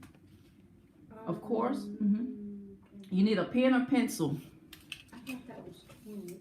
I have notebook for 19. I'm just gonna put it together. We skipped 14. We'll come back to 14. So Then yeah, 14 tiny we white skipped. flowers, 16 metal incense burner, 17, and then a tongue. But no, 15 is matches or long lighter. Have That. 16 is the white flowers for the basin. 17 is metal incense burner. 18 is the notebook. Okay, I have That's why I had tongs. tongs. Yeah, I put tongs in there Oh, too. okay. Yeah, that was a digression because I didn't even put tongs on the list because I forgot. Okay. But they're very important Okay. because you need something to pick that up with so you don't burn your fingers. 18 is notebook. Okay. Number 19 is a pen, and I'm going to say and pencil because everybody does not have the same gifts. I've gone to MISAs before where a person had to draw a picture of what the spirit looked like. So if a spirit comes with a message, they want to draw a picture of what their face looked like. Or I've even seen where a person had an enemy and they drew the picture of the man. Like they closed their eyes, they started drawing automatic writing. So you want to have a pencil to sketch just in case that comes up too. It never hurts to have a pencil. Pen and pencil at the MISA. So that's 19. Pen and pencil. I put or, but really it's and. Pen and pencil. Okay.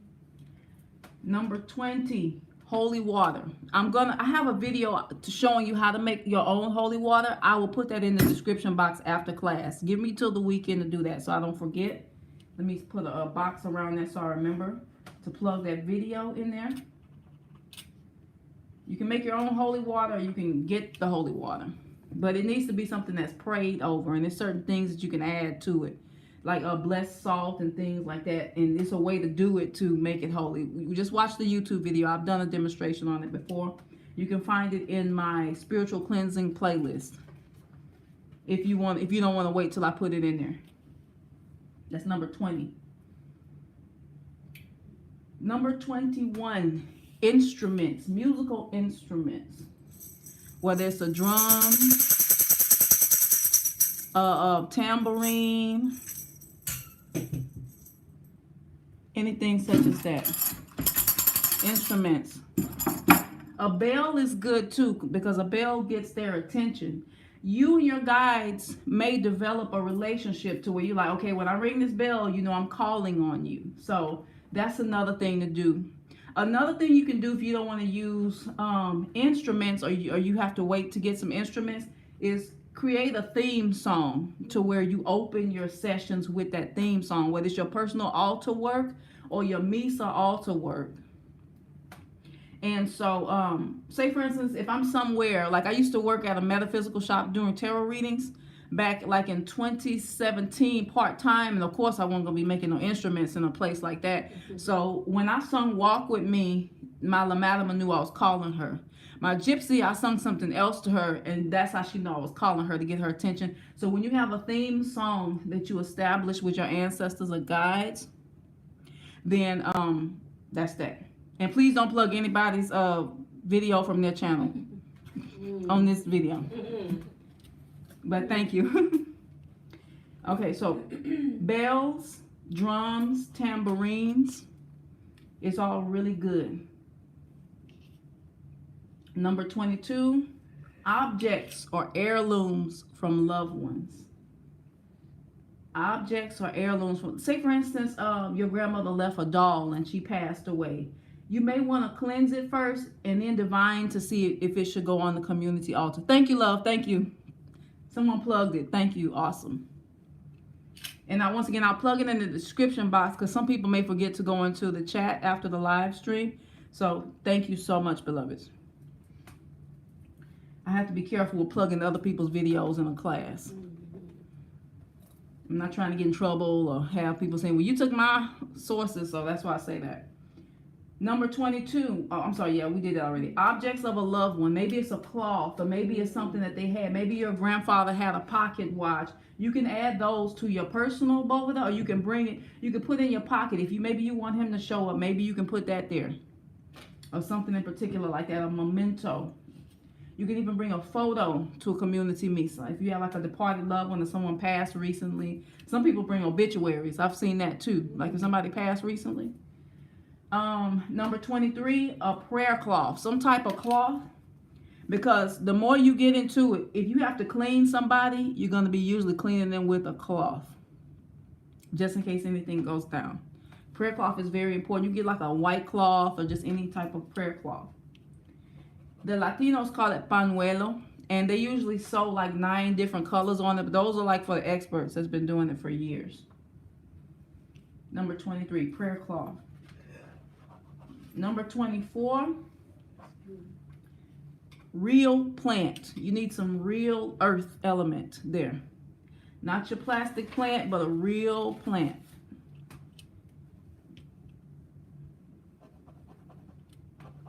And they always say the more you take care of that plant, the more it grows, the more your spirituality grows. Because especially if you get a plant that grows upwards, because it represents elevation, like going up a ladder. So that's number 24. Number 25, and it's it's different ones. These are your protective measures, and this is where number 14 comes in. You need, you may not. It depends on what comes up. You may need alum powder. Okay. Stone. Alum powder. That's 25. You don't want to get at the rock because it's too difficult to grind in a mortar and pestle. Okay. Alum powder, you can get this like at the grocery store. I got this from Kroger's. You want it in a powder form because you want to work immediately, because when you're at a MISA, you don't have time to grind a resin down. It looks like that, just in case a bad spirit comes through or a traumatized type spirit. So these are just in cases. You may not need it, but you want to have them on hand as spiritual first aid if you need it. Alum. And also, we're still on number 25, and I don't have any with me, is bluing. That's spelled B-L-U, I'm sorry, B-L-U-E-I-N-G, bluing. The Latinos, if you go to Botanica, they call it anil. A with the N, with the little slanted N on top, I-L, A-N-I-L, anil. That's bluing. Especially if you have like a Madre Agua spirit or a spirit guide that dresses in blue, she may want a little bit of that anil. It looks like blue chalk. You break off a little piece and you put it in the water and you kind of mix it in the water and it turns the water blue. Like usually I put some to my lamalama, but I didn't. So that's another staple to have just in case you have a guide that wants it. And there's certain herbs to have on hand just in case, but I'll get in that more in class 2 and I'll kind of talk about a little bit in a minute. Now, another first aid, which is actually, we're going back to number 14, is cascarilla, efun. You don't want to use efun if you don't have to, because it kind of cancels out spirit like salt does. But in case a negative spirit comes, you can put that on the back of the neck. Or if you don't want a spirit to mount you during a MISA, say if you're really sensitive or you can feel energy or you pick up on energy, you can make a cross on the back of your neck with the cascarilla. But if you do that, you're probably not going to feel as psychic, believe it or not. So the efun or the cascarilla is just in case a bad spirit comes in, you need to dismiss them. Also, the efun is necessary if you're going to do anything for ancestors outside to make the sun with the 9 rays on it at their altar outside. So that's number 14. Jumping back to number 14. Okay, that's the effluence. Cascarilla. Jumping back to 25, I'm just repeating myself, is alum and bluing, also known as anil. And there are certain herbs just in case. That's number 25. It's 3-part. Okay. Number 26 is the donation basket for community events. Or, well, that's kind of 27. I'll talk about that in a minute. So donation basket. Like maybe people want to get together and say, okay, we're going to all pitch in for the flowers. We're going to all pitch in for the bottle of gin. We're going to all pitch in to get the candles.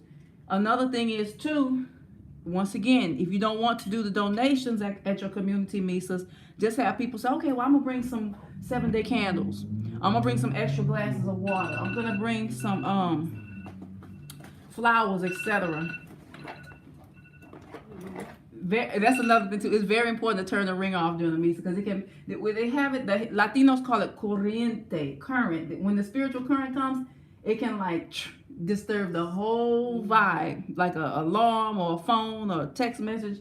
So you want to make sure that the ringer's off. But I was going to get into that in a minute. Yeah. Donation basket for the event. 27, and it's also not a mandatory, like the donation basket is not mandatory for your events, is refreshments for everyone to eat. Some people, they'll say, okay, I'm going to bring a bag of ice. I'm going to bring some paper plates or some plastic cups. It's a community event because you want to foster community, because without community, that's how the world gets messed up. So you want to be fostering community. It's not just about, oh, I want to be psychic overnight. I want to see some stuff levitate. It's a community event to elevate our ancestors, our guides, which elevates us in turn. So people usually bring little, oh, I'm going to bring a little container cupcakes, or, you know, people bring what they feel like they want to bring from the heart, but it's never mandatory. That way, I've seen situations to where people bring food and maybe everybody didn't eat it, but somebody's, I've seen a situation where it's like, oh, the little girl's like, well, can I take those cupcakes since no one ate them? And so we're like, oh yeah, babe, go ahead and take those cupcakes. So, you know, you want to be able to make sure people don't go home hungry, especially in places like Cuba. That's why they do their misas like that. Everybody eats, because in Cuba, the eating situation is different. So that may be the only meal they get for the day.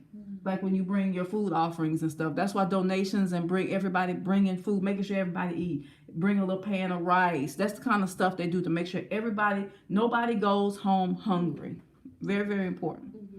Now with the food, for ancestors' food, we don't put salt for their food. But of course for us, we can put as much salt as we want.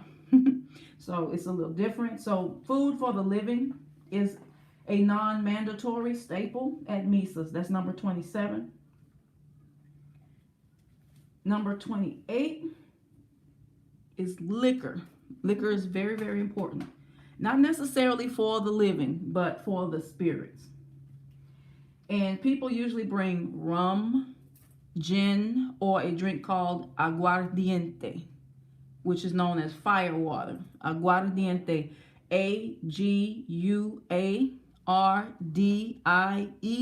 N is in Nancy, T-E. Aguardiente. Moonshine. I guess it could be. It's more of a Latino culture thing. Okay. But yeah, I guess you could use moonshine. Culturally relevant, yeah. So any type of liquor that you know that they like, or if your ancestor, like I have a grandfather, he liked Pabst Blue Ribbon beer. You can put that on the outside, like a beer for them or something such as that. Usually you want to put it in a shot glass, or you want to spray it with your mouth. A lot of people are like, why do y'all spit? But it's the ashe. You're sharing your ashe with them. So that's pretty much it. Now, going back to 27 about potluck, some people bring bottles of wine for people. Like before the MISA, some people have a glass of wine because I don't know how to loosen up. I can't get in my right brain. So they may have a glass of wine before the MISA begins. So some people do that. That's optional.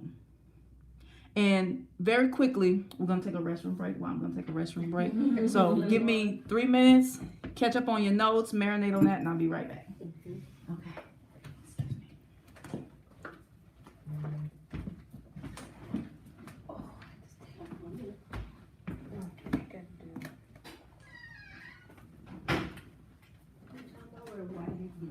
Look, I've written all over myself, and I don't even know how, so don't feel bad. That white, honey. That does look so comfortable. I wish I was like, I can't find white ever. Look, ever since going to the water, I The was meant to one try on to here? grab Look, something. every time, I'm gonna start doing It's that. very distinct. Yes, and you go somewhere like Ross or Marshalls or something like that, they always have something how to write something. She's so much better than me. When I was that pregnant, I was in the bed by now. Were you? Oh, what? I was running. I was knocked out. Yeah.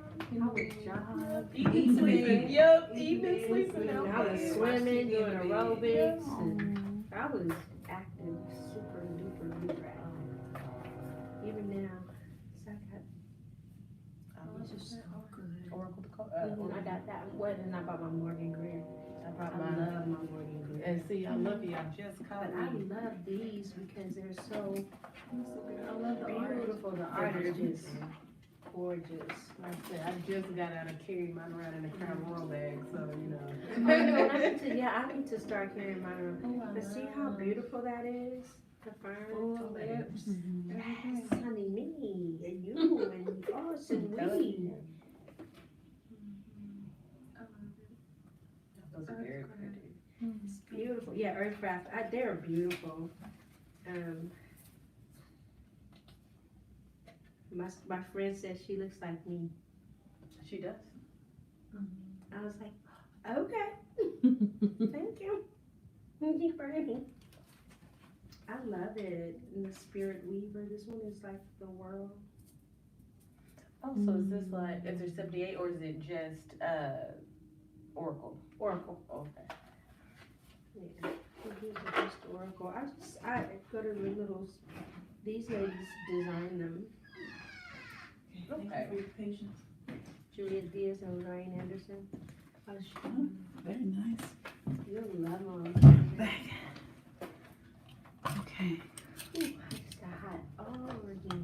Uh-oh. I'll be getting hot. You want me to see if I can turn that fan on? If it doesn't disturb anybody else, Yes. I'll do it. Okay. Thank you. I'll be getting hot. I'm like, whew. Man. White all over myself.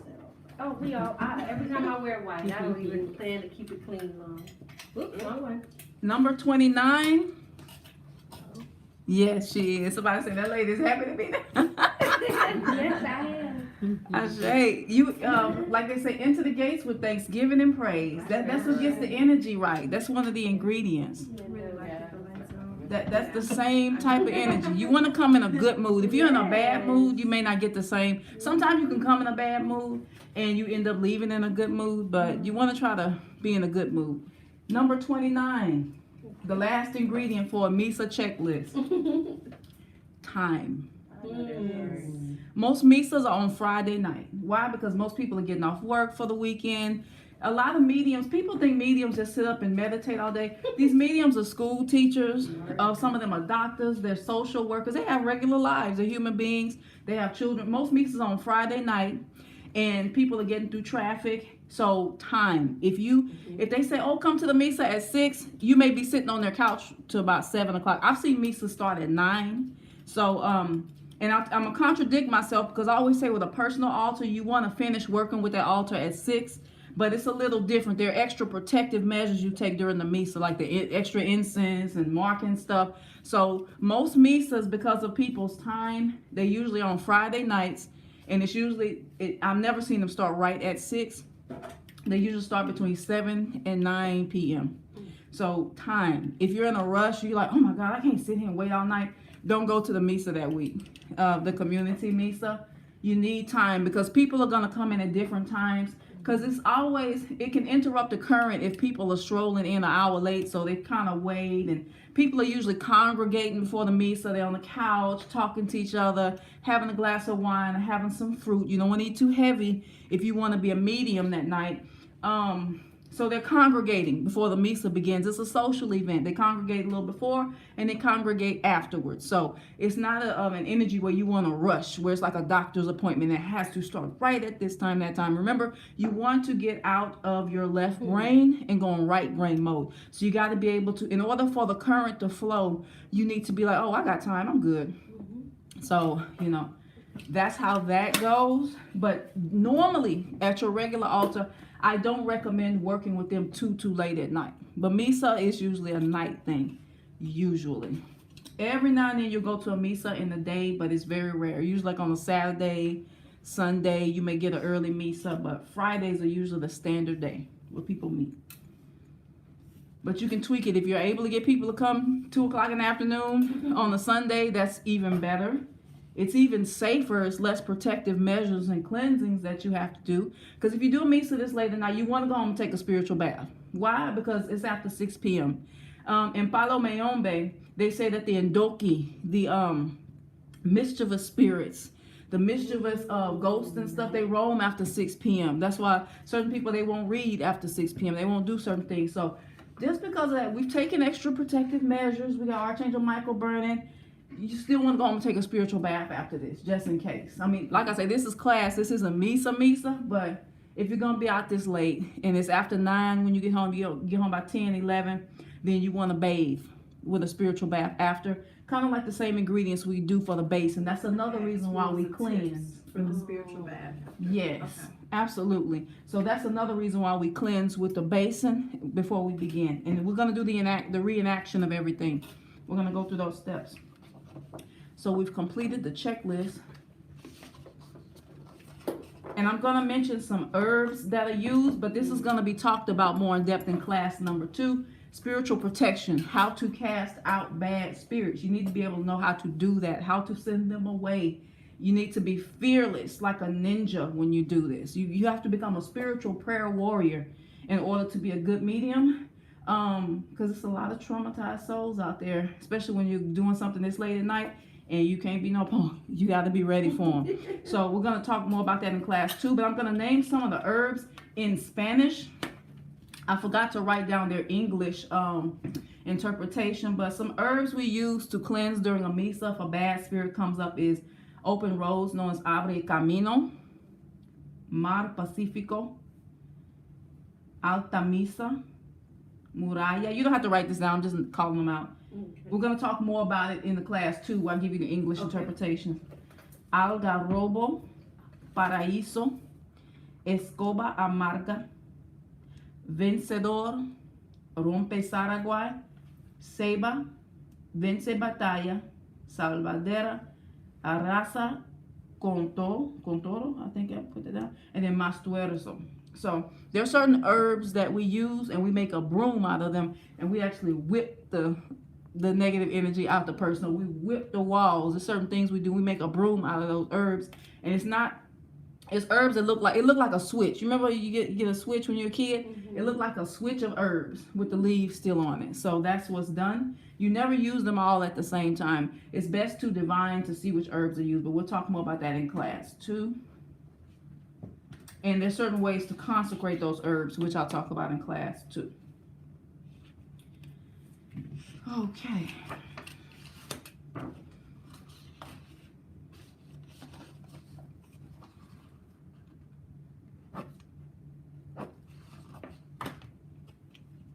Now, as far as the cross goes, we have certain elements on there. I missed the comment.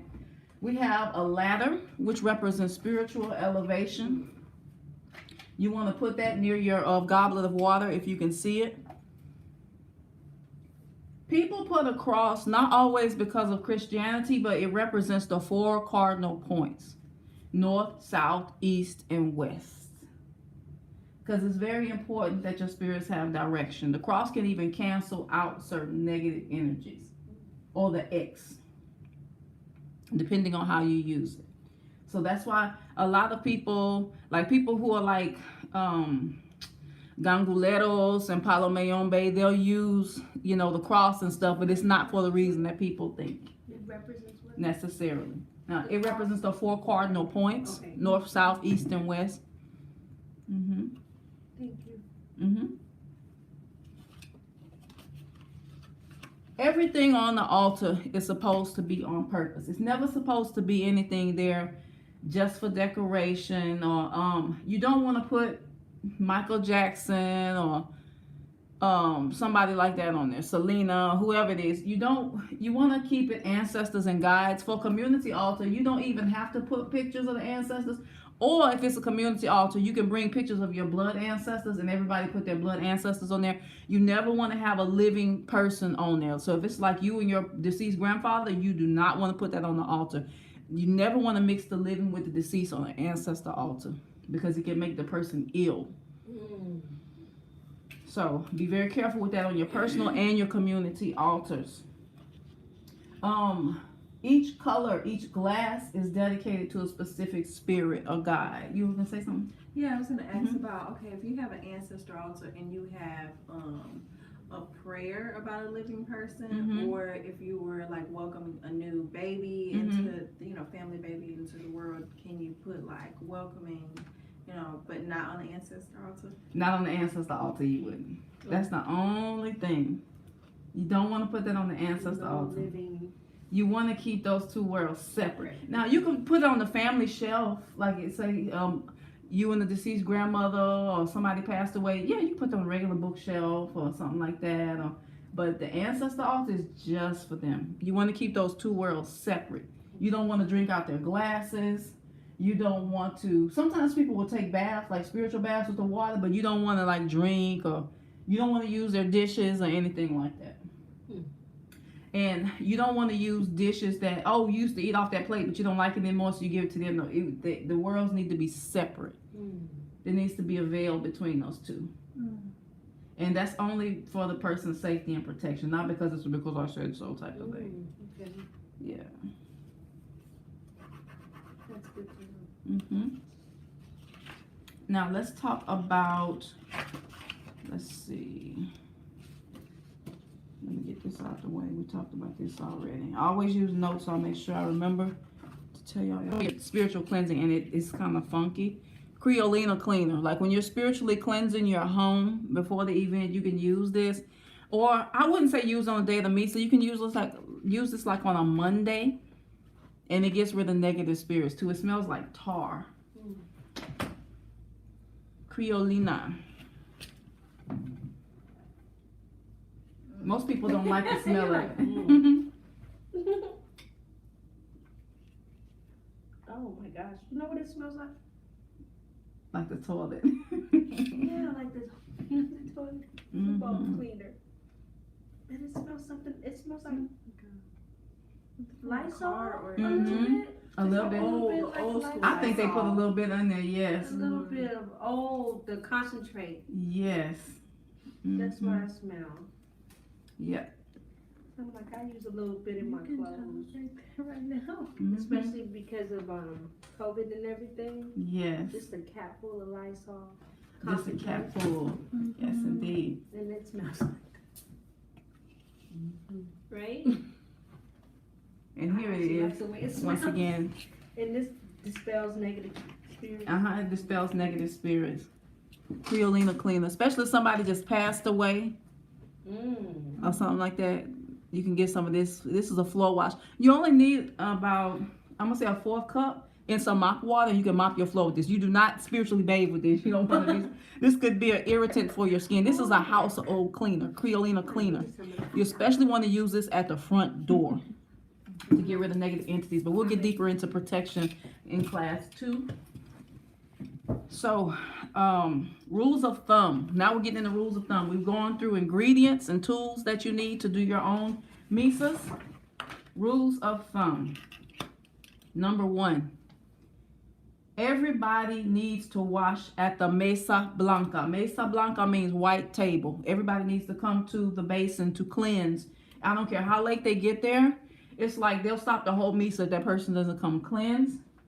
So that is a must at a MISA, a community seance. Everybody needs to clean at the basin, the palangana. Number 1.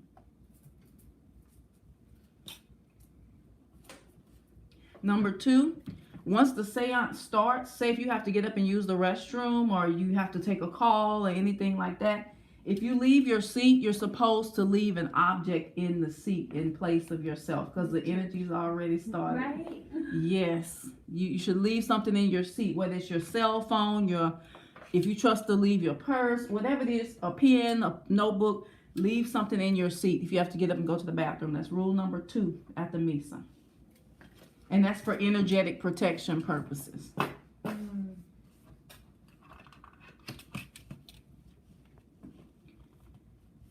Number 3, ringer off.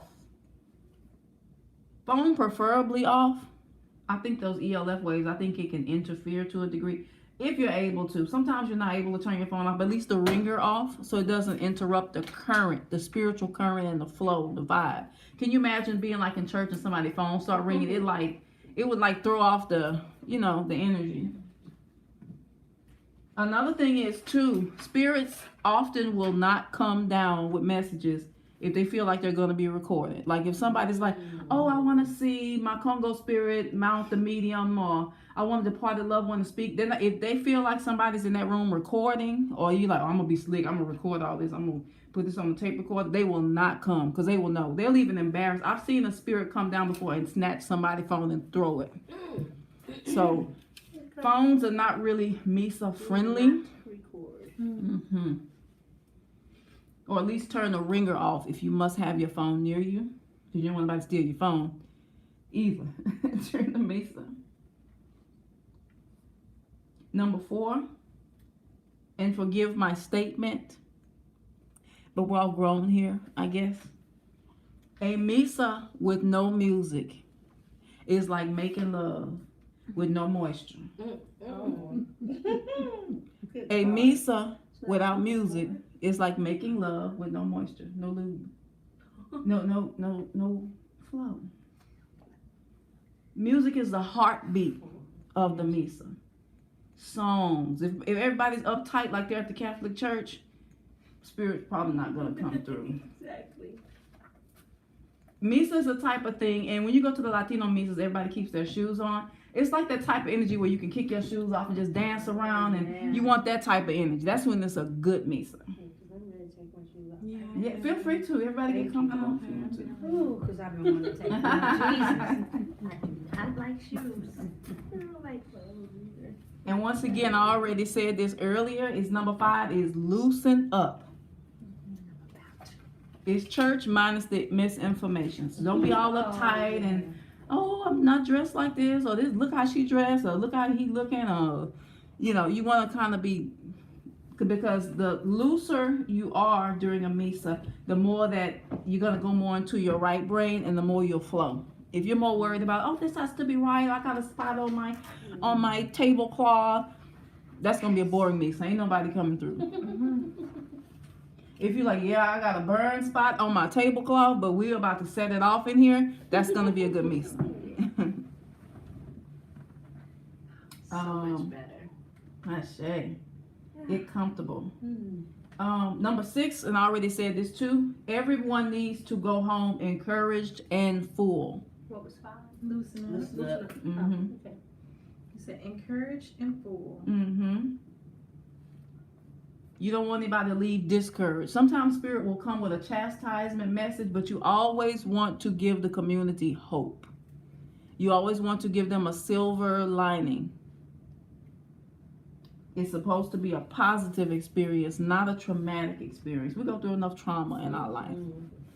So everyone needs to go home encouraged and full, unless they don't want to eat, because that's optional. But to get the opportunity to come fill up. Number 7, once again, I said this already too, but it's one of the big rules of thumb. MISAs are not for us. They are for the ancestors, spirit guides, and spiritual allies. They're not for us. So if they want gospel, give them gospel. If they want coffee, give them coffee. If they want beer, give them beer. But give them what they want.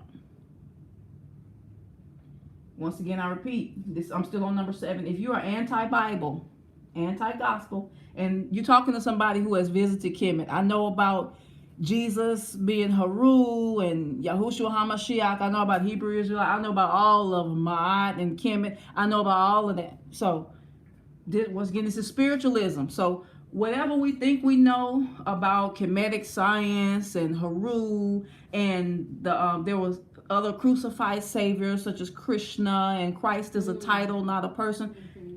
All that intellectualism, your ancestors not interested in that. So we have to learn to kind of humble ourselves and let them have their selective, I don't want to say ignorance, if you will, but let them have that. Just do it the way they like it done, rather than coming in trying to be all intellectualized and, well, did Jesus exist, all this other type of stuff. Relax that and give them what they want more than anything else. Once again, MISAs are not for us. Because, of course, you have ancient ancestors who are beyond all of that experience. But our most hurting ancestors that need the most attention are the ones who have gone through the MAFA, the ones who were involved in the slave trade, who were slaves. And their paradigm a lot of times is still stuck on that, because they haven't got their attention and their elevation for over 400, 600 years, because we didn't know about that, because people were telling us it's devil worship. Right. So they're still stuck in that, well, Jesus, all I know, baby. Well, what you want? So you give them what they want. Give them what they want. Once again, this is spiritism. This is not deep ATR. So when we're doing, remember, it's in layers. We don't mix them, but we layer our spirituality in African spiritual tradition. Not everybody practices spiritism. You'll see some people, some Orisha houses, they don't practice spiritism at all. Like I say, it's more of a New World thing rather than Isheshe thing. But I'm going to tell you why I still do it, even though I'm initiated in the Isheshe Nigerian tradition, is because I started off in the Lukumi tradition, and they usually tell you,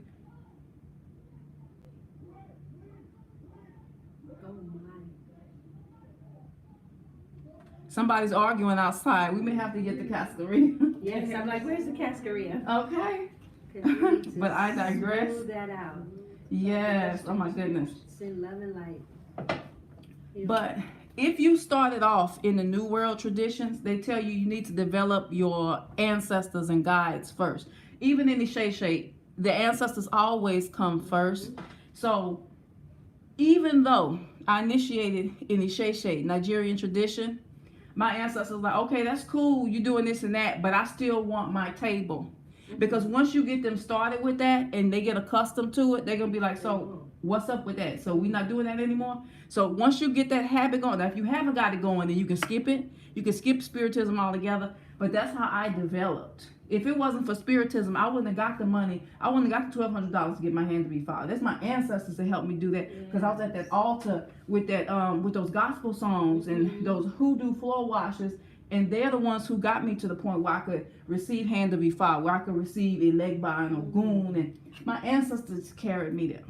So once you do that, and you're like, okay, so you're gonna tickle my fancy with this, now all of a sudden you big and bad, you can't give us no attention no more. So that's why I still do my spiritualism, regardless of how I practice Orisha tradition. So once again, it's not mixing, it's more of layering. So however your personal journey is, but if you started them with the inside altar and the Bovana and spiritualism, then they're going to still expect that no matter what, unless it comes up, okay, you're initiated now, don't do that anymore. But mine are like, no, don't play with me. I still want my attention.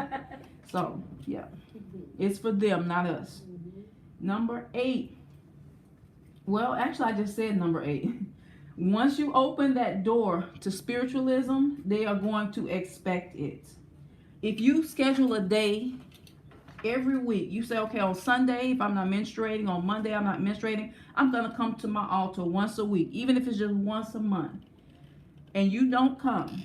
Now, there's circumstances where they understand, but they're going to start getting the attitude being difficult. You're going to start seeing some stuff dry up.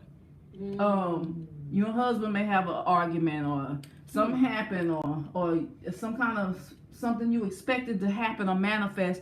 It may be like, oh, you're giving my attention? Okay, well, watch this. So it's not a spiteful thing, but you want to keep them well watered. You want to keep your spiritual core well watered, because if they're used to you coming to them and you stop, then you're going to tell the difference. Like, it's kind of like if you don't pay your electric bill, that light's going to get cut off, and they'll give you a warning, they'll give you your pink slip, but it's the same thing. In spirituality, your spiritual court can give you your pink slips. All right, I'm about to cut these amenities off. I want my attention. So once you get that going, you want to keep that schedule. They're very understandable. If you start taking classes at college or you have a new addition to your family, they're very flexible and understandable about things like that. But if you have the time and you just like, okay, I'd rather go to Turkey Leg Hut, then they're gonna be like, okay, now. Okay, wait a minute. So once you spoil them with that attention, they're going to expect it. Number 9, once again, and I've already said this too, yes, reciprocity. Number 9, you must be relaxed and in your right brain. If you're in a rush, like, okay, I gotta go to work, I'm a security guard, I gotta go to work at 10 p.m. or whatever, that's not the day to have a MISA. You want to have a MISA on the day where you're going to be off work. You can sleep in late that day, the next day, and you can just relax into it. You don't have anywhere to go. You can put your feet up, watch Netflix after everyone goes home. You want to be relaxed. Otherwise, don't do it or don't attend that week. Just catch the next one. Another thing is too about community MISAs. Once you start having those community MISAs, it's like having that personal altar. If you say I'm going to have a MISA once a month where I bring the community together, and you stop doing that, something's going to dry up. So once you get started with those MISAs, you can tell them, okay, I'm not going to do this every month. Maybe I'll do it twice a year. Every year, they're like, okay, where's my second one?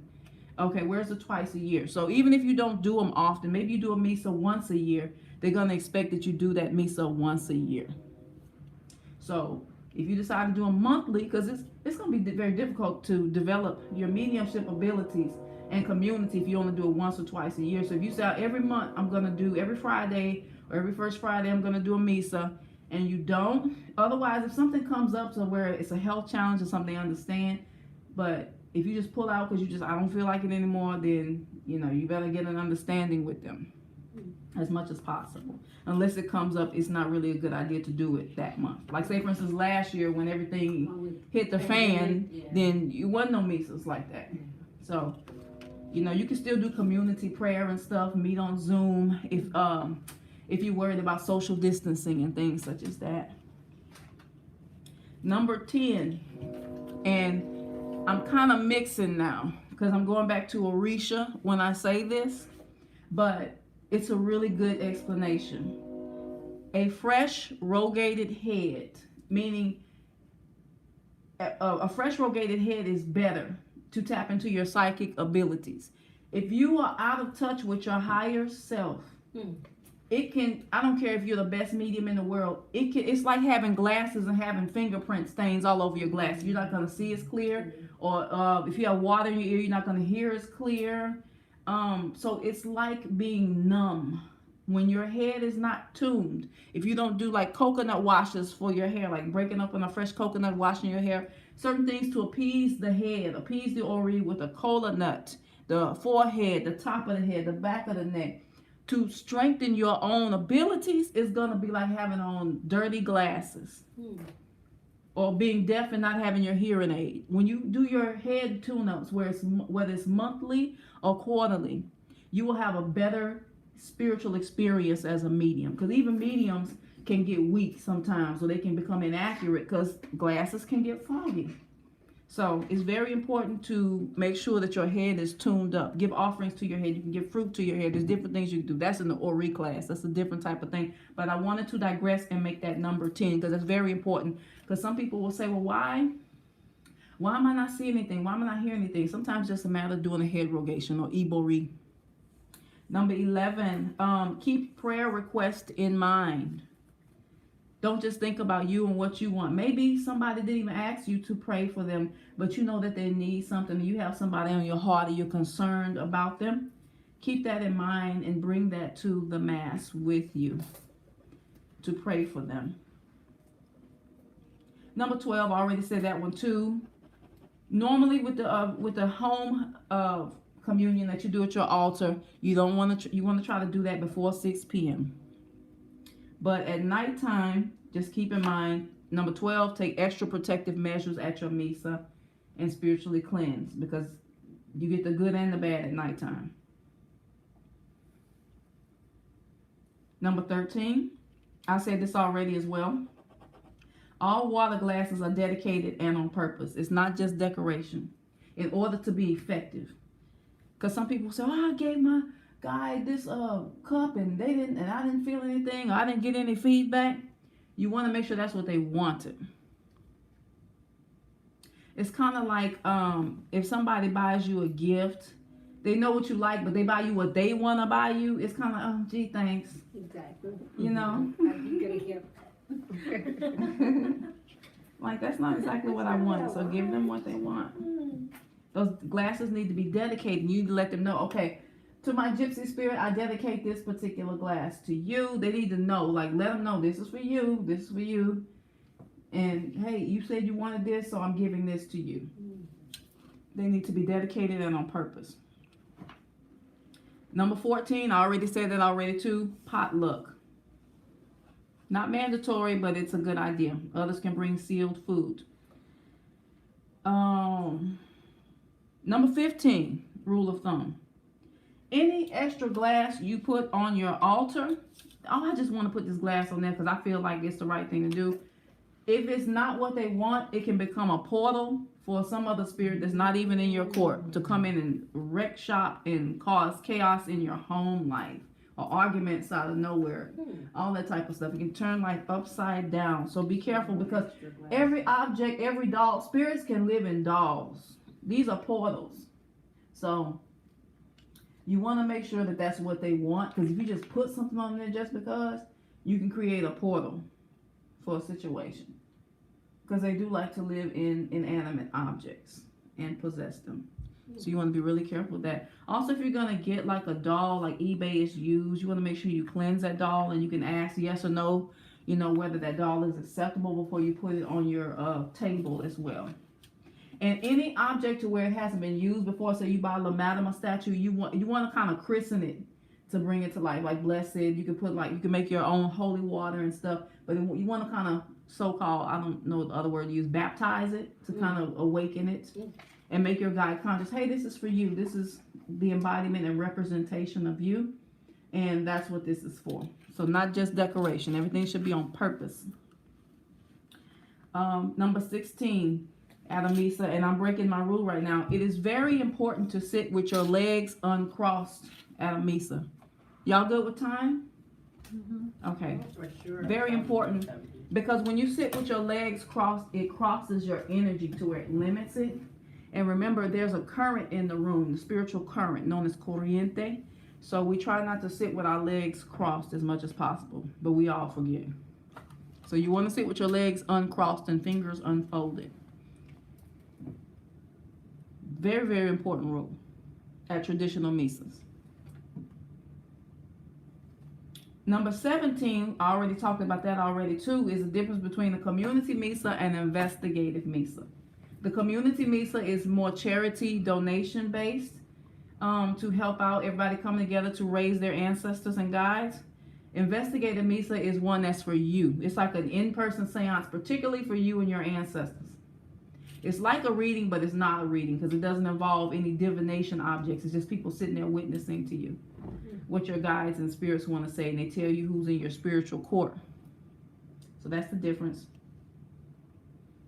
Number 18, I said this one already too. Be careful of attempting to go off and do an investigative MISA for somebody if you have not built up enough community MISA time to where you've trained and you are very good and very accurate, or it can be very, very embarrassing.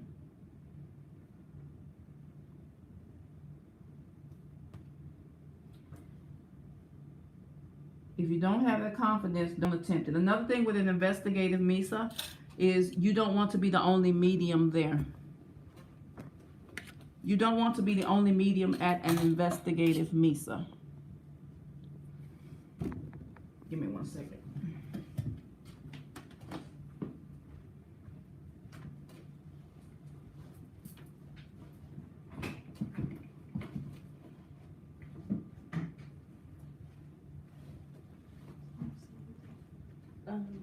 Difference between the community MISA and investigative MISA.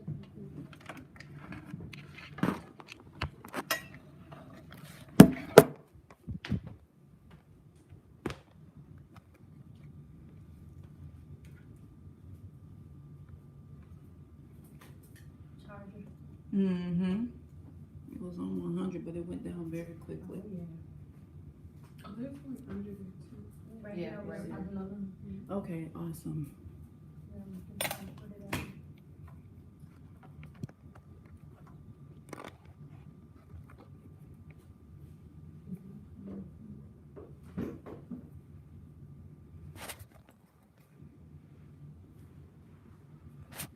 Y'all okay with the camera? Let me turn it this way. Keep it off for y'all just in case y'all want confidentiality. No, I don't care. Mm-hmm. God is Drea.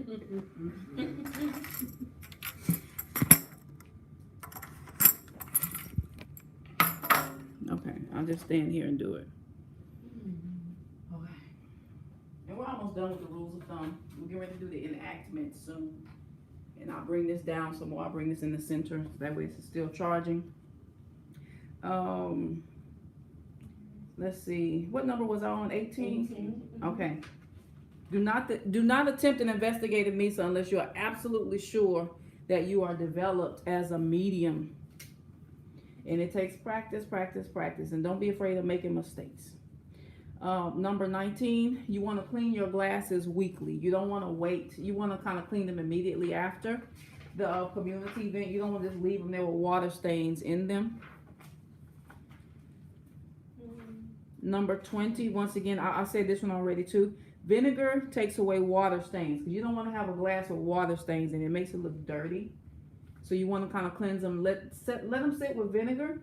What I used to do is I would let them soak in vinegar for about 30 minutes, and then I would wash them like with soap and water. And then if you have time on Mondays, you can set your glasses out in the sun, like in the noonday sun between 12 and 1, and let the sun dry them. And they're pretty and clear again, like brand new glasses. Number 21 for rule of thumb. Anytime you're at your personal ancestor altar or your community altar and the water is murky or cloudy, it represents either that you or one of your ancestors is in a state of confusion, chaos, and just feeling lost. Murky, there's not clarity. Remember we talked about the color white bringing clarity?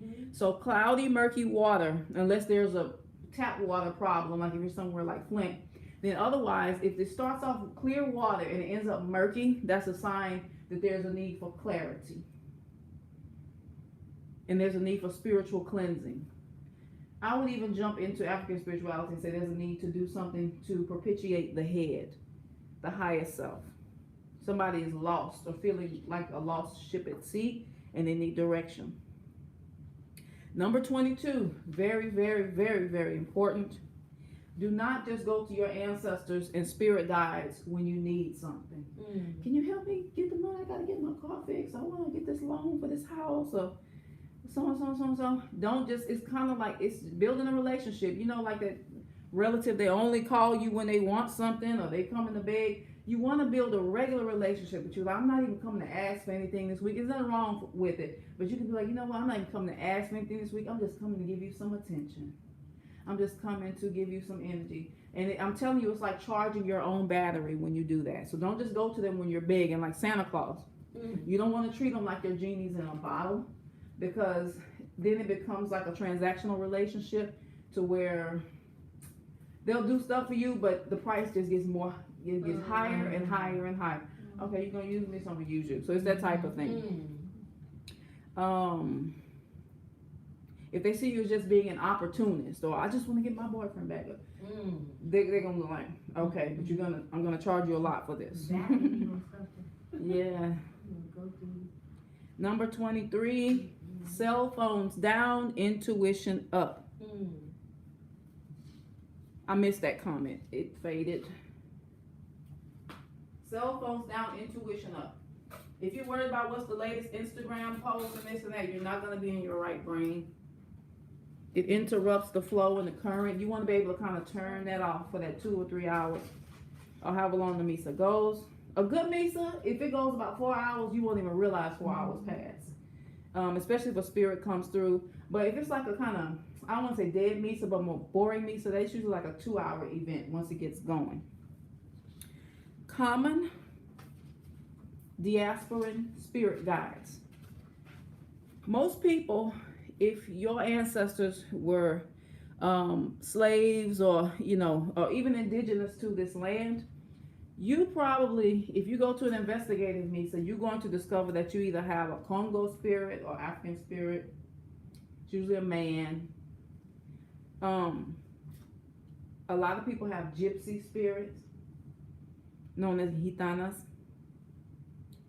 Gitanas, gitana. So if you ever hear a Latino say, you have a gitana, she's saying you have a gypsy.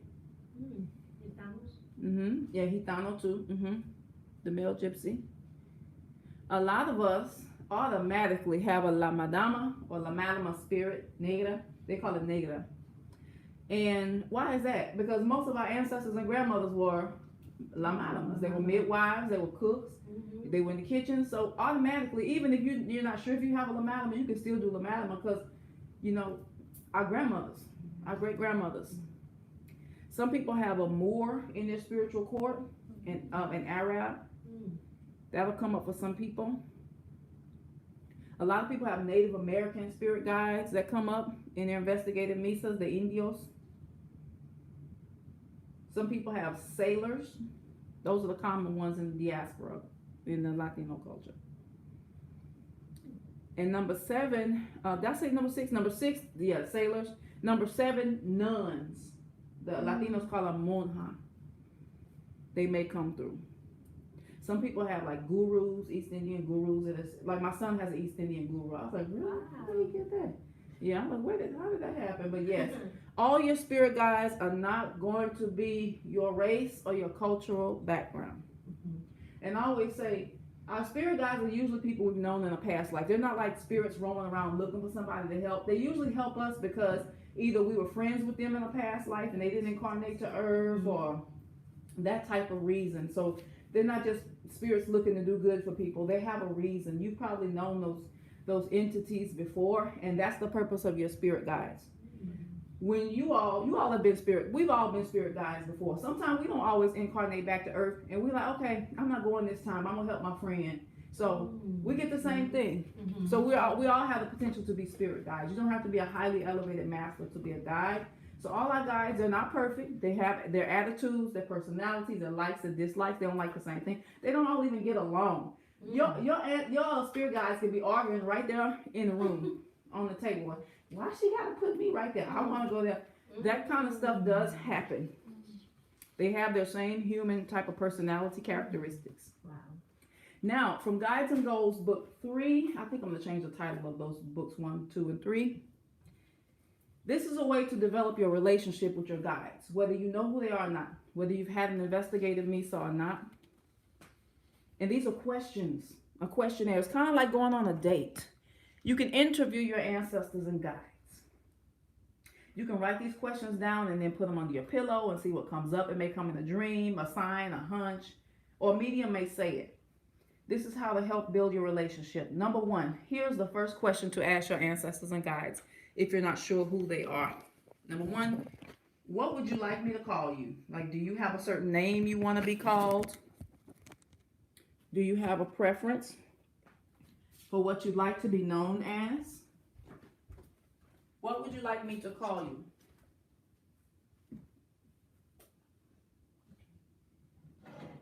I'm here. Give me just 1 second.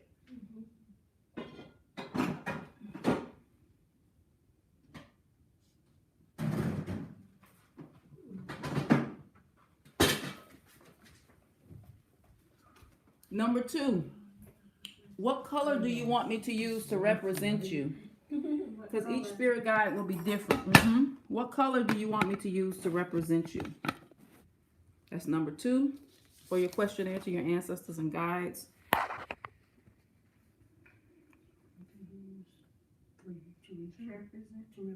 I hope y'all are writing these questions, or you can come back to it on the replay. Number three, what is your dominant element? Are you more of a water type spirit? Are you more of a earth type spirit? Fire? Are you a more airy type spirit? A messenger? That type of thing. Water spirits are usually healers, more psychic, intuitive. Earth spirits usually come like people who are business minded, grounded. Fire comes like movement, warfare, your spiritual warriors, your Congo type spirits, etc. Air spirits are usually messenger spirits. Very whimsical. They may come, they may not. Very capricious, that type of thing. Next question.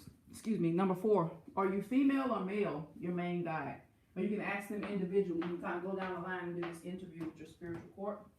If you haven't had your investigative MISA. These are things you can do on your own before your MISA. Are you female or male? Number five, another important question you may want to know to ask them is, what era were you born in? Were you born in the 1800s? Were you born in the BC years, in the 1,000 years? Are you a Roman soldier? I don't know. Whatever it is. Were you from Mali in the, AD? What era were you born in? Were you born during slavery or etc.? Good things to know. Number six, what culture are you from? You want to know what culture they were from. Number seven, because knowing these questions is going to tell you more about yourself. Because like attracts like. So the more you get these answers, the more you understand why they're your guide. Because they're your guide for a reason. You see the connection with the past life. Like you get some of those answers. Yes, you're often tied to your own guides karmically. Like I say, they can be in your soul group, or they can be near your soul group to where they're karmic energy that works with you for that purpose. The next one is, what were your struggles while you were on Earth? That's a good question to ask. You want to ask them, what were your struggles while you were on Earth? Number 8, very important question, especially if you're questioning, what is my life purpose? Is my life purpose changing? You want to ask them, what were your talents? Whatever their talents was, it often ties to what you do. Maybe they were a musician and you're a musician. Maybe they were a school teacher and you're a teacher. So knowing what their talent was or what type of work they did, it really helps in your life, giving you a clue to your own life purpose. Number 9, you want to ask them, why are you helping me? Like, what's so special about me? Not putting yourself down, but what's your purpose in helping me? What's your motivation? Why are you here? How am I connected to you?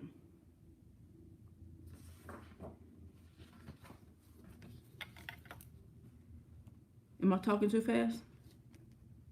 No. Okay. Number 10 is, how may I help you? Or how may I please you? Sometimes we're like, how can you help me? Can you help me, please? How may I help you? What can I do for you? Because they learn from us just as much as we learn from them. It's a symbiotic relationship.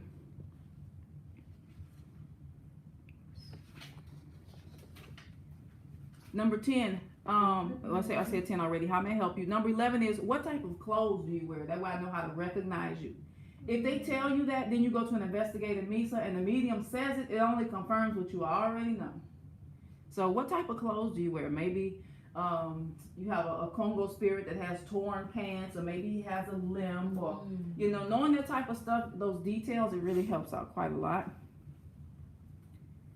What type of clothes do you wear? Number 12. Wait, 10, 11, 12. What were your dislikes? Or what do you dislike? What annoys you when I do this or do that? Does it annoy you when I play a certain type of music when we're doing the communion? Let me know what bothers you.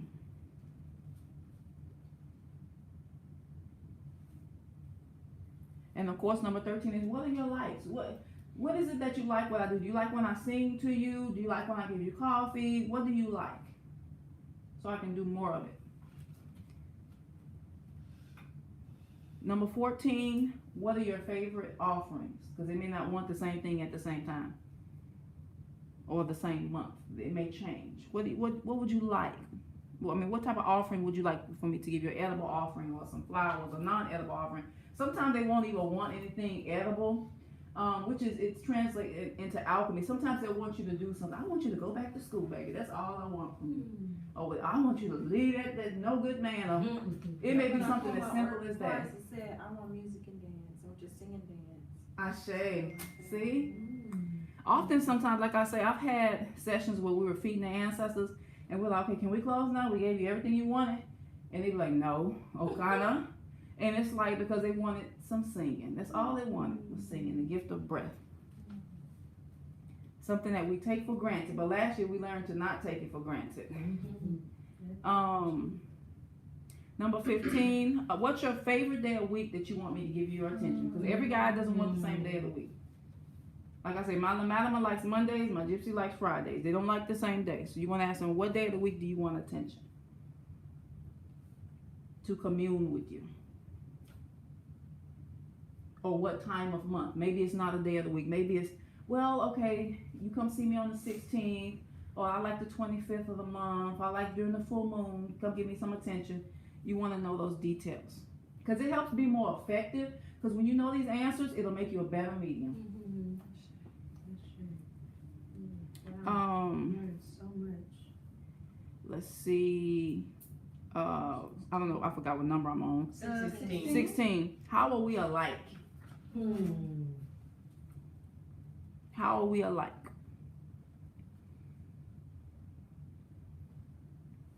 Are you okay with me saying it for me like this? Yeah. Okay. Next question is, what's your favorite fragrance? Like, what smell gets your attention? Maybe it's not even a perfume or a cologne. Maybe there's like the smell of cigarettes, or maybe they like the smell of coffee, or maybe they like the smell when you fry chicken. I don't know, whatever it is.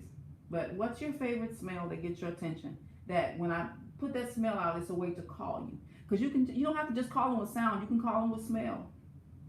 Smell is very powerful for calling your spirit guides.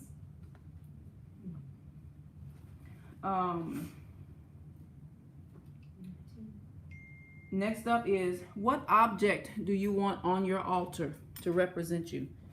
Maybe they don't want an object at all, but it's still good to ask.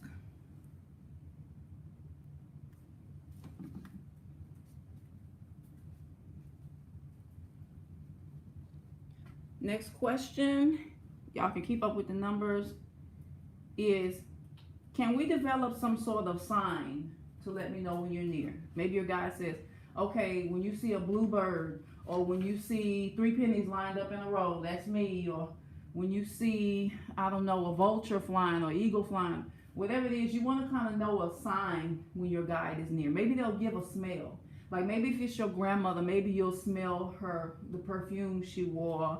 Or if it's a Congo spirit, you may smell tobacco. Or yeah. So it'll either be a smell or a sign, or maybe they'll give you goosebumps. Those type of things, they'll let you know, okay, when I do this, that means I'm near. So that lets you know. For me, like when I'm at my altar, I'll use a tarot deck for my gypsy because she likes her cards. And I didn't bring my tarot deck tonight. But when I see the 7 of Wands, that's usually, even when I open, I'm not even trying. The 7 of Wands will be the first card that comes out. That's how she lets me know I'm here. It's confirmed. You've called me. She pulls out the 7 of Wands. Let's see. The next question you want to ask your guides is, what is your favorite music? Like, what type of music, what do you want me to play to get your attention, to appease you? Music is very, very, very important. It's the heartbeat of your spiritual development and MISAs. The next question you want to ask them is, what are the life lessons I came here to learn from their perspective? You want to hear their interpretation of it. It's good to hear them the e-file reading and hear their research say, but it's good to hear your ancestors and guides' interpretation of what they think your life purpose is. What's the theme of my life in this lifetime? And then another important question you want to ask your ancestors and guides is, what am I here to teach? Because we have not come just to withdraw, we have come to make a deposit. Or else why come down here through the pain of the human experience? We must come, we must make a deposit. That's good. And the last one is, what were your spiritual or religious beliefs? Because they don't have the same beliefs. They don't have the same beliefs. So if you get like a Moorish spirit, he probably was a Muslim or Shia, or, you know, you want to kind of know that, because maybe you can play some of that music for them. And they would appreciate that. Like, oh, you thought about me, you know I like this. So kind of knowing what their spiritual or religious background was, if they were in the human experience, is very important. Because some of your guys, they may not have incarnated to Earth for a long time. They may not even have a specific thing, but you at least want to ask. So with that being said, does anybody need to take a restroom break or anything? Yeah. I'm gonna. Okay, we're gonna take a little 2-minute pause so we can refreshing. Where am I going? It's that way? Oh, yeah, it is. in the middle. And then straight. And then what? No, to the left? Yep. And then Oh, straight. right, okay. Can someone take this stool and set the iPad like there while the phone is still charging? Yes. Thank you so much. How y'all doing? Am I doing all right? Time and stuff. Perfect. Yeah, I'm like, how are you doing? Yes. I'm gonna relax next month. Yes. I know it's getting close. Yes. It's so much I didn't do at the beginning of the year because I was so sick. So I'm trying to get it done now before the mama gets here.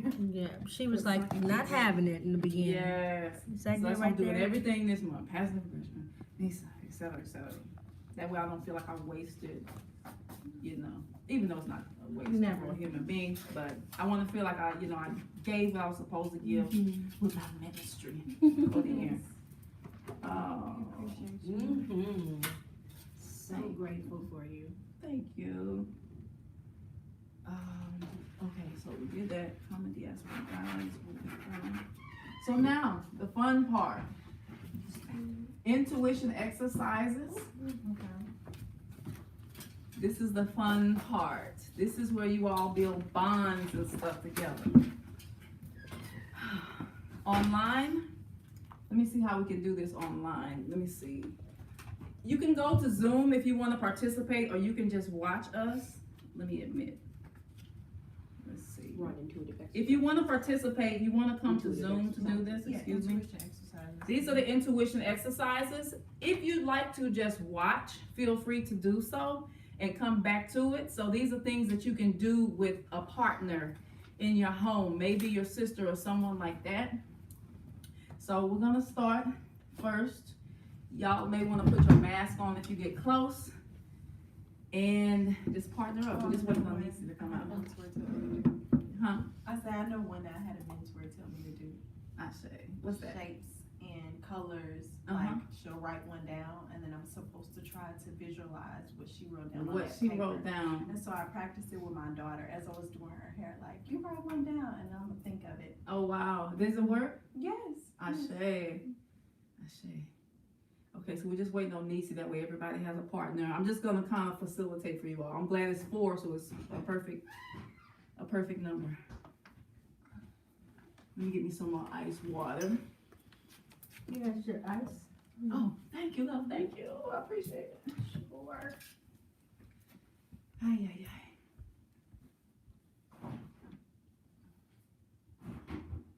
So we'll begin in just a second. I hope you all can hear me from where I'm sitting. I know there's a little distance.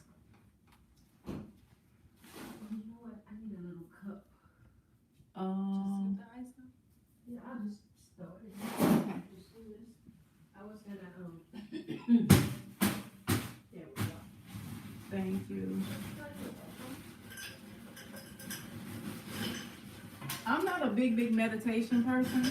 I'm more old school. So whatever breathing exercises you like to do, feel free to do it at this time. It broke? Yes. Oh my gosh. Whoa. Yikes. We gotta get us a new glass. Yikes. That's weird. I'm saying no stuff and making noises in there.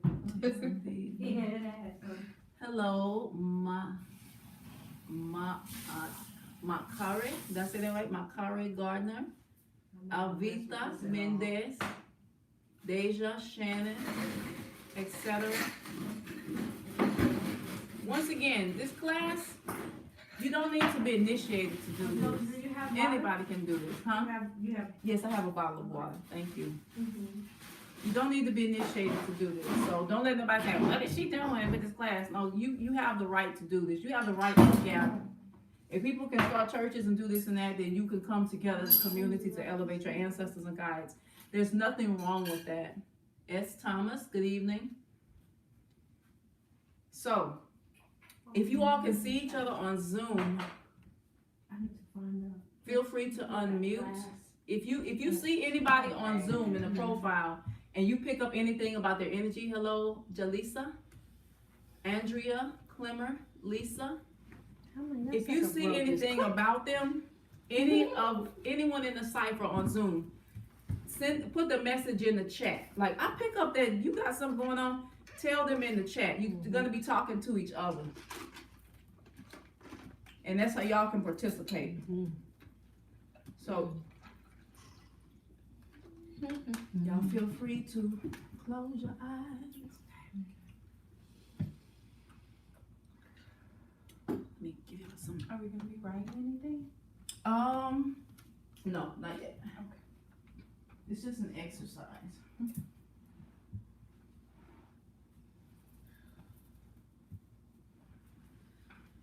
Okay, just get relaxed.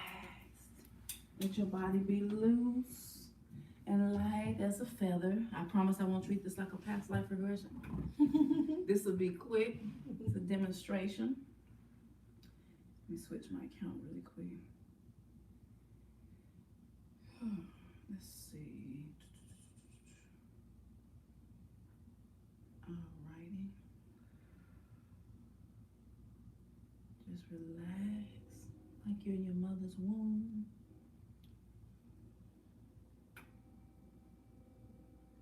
Just relax. Deep breath in.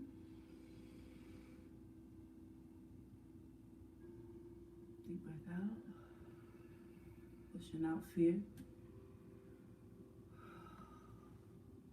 Breathing in love, gratitude. Knowing that there's enough breath for all of us. If you take a big breath, there's still enough breath and air for everybody. Pushing out all fear, doubt, and competition. We all look up at the same moon, the same sky. We all breathe the same air. It's not this pocket of air over here and that pocket of air over there. We're all breathing the same air. We are individuations of the one.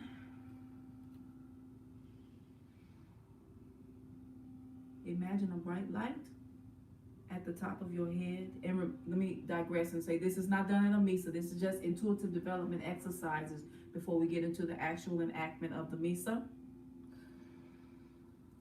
Bright light over the top of your head, golden light. Imagine that light spilling into the top of your head, illuminating your two eyes, your two physical eyes, your third eye, known as the first eye, the Iwaju. Let the light fill the back of your skull,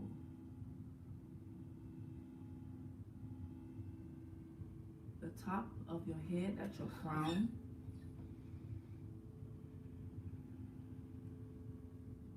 legs uncrossed, beloveds, fingers uncrossed, and then the back of your neck, the Ipako. Let that light fill your entire head. Let it feel warm, let it envelope you, let it surround you. Now let that light spill all over your body. from the throat to the lungs to the heart. Let it feel all those painful wounds in the heart area. Down to the stomach, the solar plexus, down to the sacral chakra, your womb, or your sacred space if you're a male. Spilling down into your thighs, your knees, calves, ankles, and feet, especially to the big toe. The left big toe represents your maternal ancestors. The right big toe represents your paternal ancestors. Let the light fill your entire body. Continue your breathing. Breathing in all that love and breathing out all fear and all doubt. Now imagine that light expanding, enveloping everybody in the room in a positive way. Let it go out into the house, into the streets. Let nothing except for your highest good be filled in this circle and in this space. Let it be filled with unconditional love, knowing that everybody in this room, everybody that's participating, whether you like them or don't like them, we are all one, individuations of one another. Same air, same element, no matter where we are, from New Jersey to Mexico to Texas, all breathing the same air, same moon, same sun. We share this breath which makes us one. Inhaling love, exhaling fear. Now, imagine yourself climbing a ladder. As a matter of fact, you can imagine yourself at the foot of a tree. And there's a ladder that leans against that tree. Climb that ladder carefully, step by step. Ascend as high as you want it to go. Go all the way up. All the way up. Into the tree. The ladder extends past that tree. Let it go into the sky. Past the clouds. Now find yourself climbing until you get to a dimension where there is a forest full of golden light. Forest full of golden light.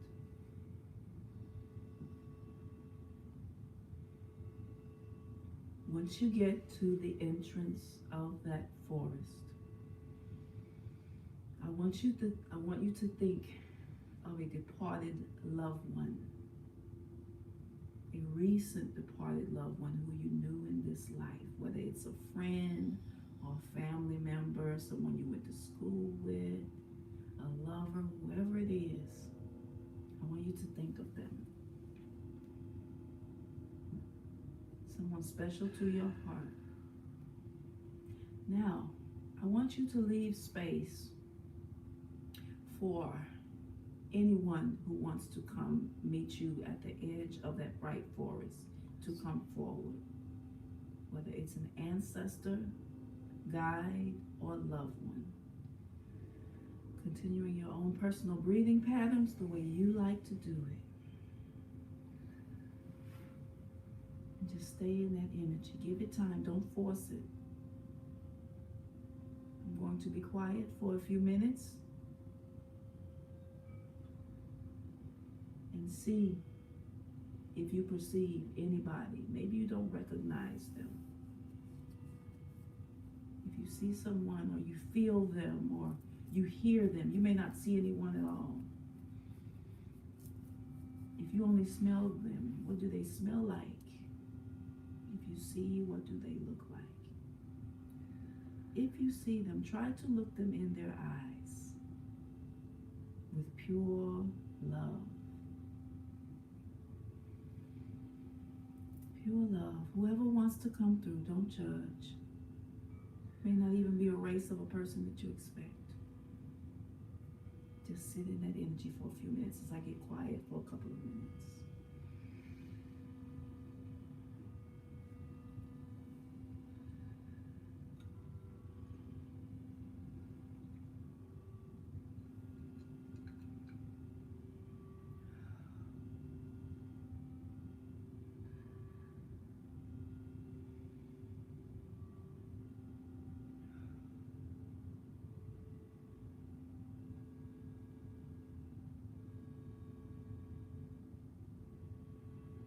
You are completely safe and protected by that bubble of energy. Whoever you see is someone that already knows you and loves you unconditionally and understands you. Maybe you hear them and you don't see them. Maybe you feel them with goosebumps on your arm. Continue breathing in that air and that oneness. Who do you see? Let me get closer.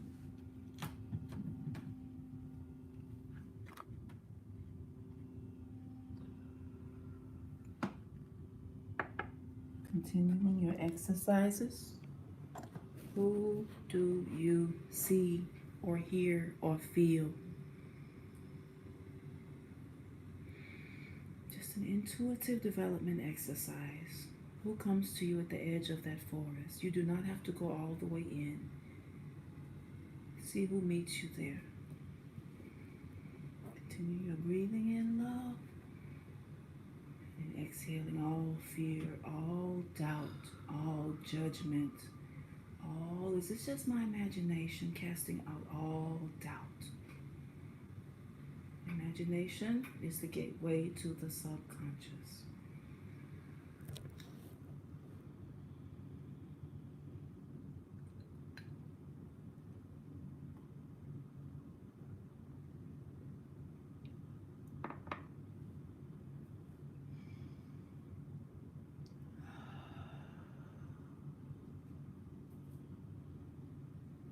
Maybe you just hear a song, or maybe you just see a color or a shape. Don't doubt it.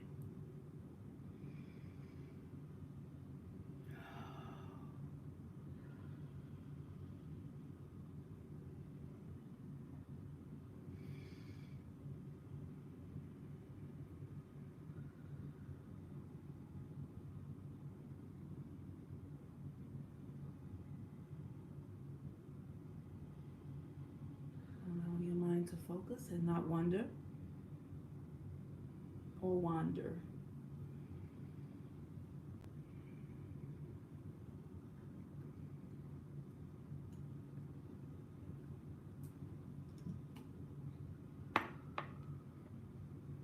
Now, at this time,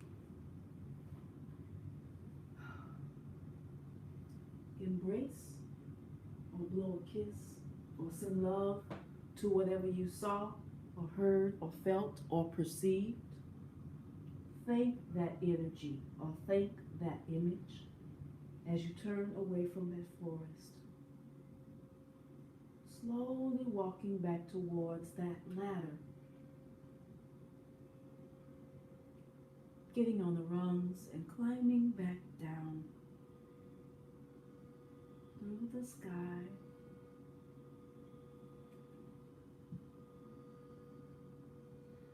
Through the clouds. You can see the top of that tree now with that ladder connection. Climbing back down. You're getting closer to the tree. Continuing your breathing. Breathing in love and casting out all fear and doubt as you climb back down. at your own particular pace. Slowly climb down that tree, and whenever you reach the ground, just simply open your eyes. You're back grounded again.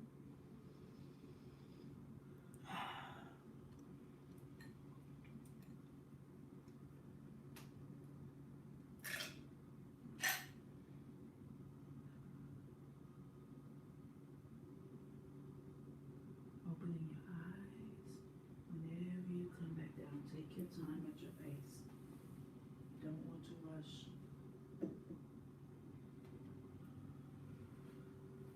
Casting out all fear, all doubt. Hoping everyone can hear me. Let's see.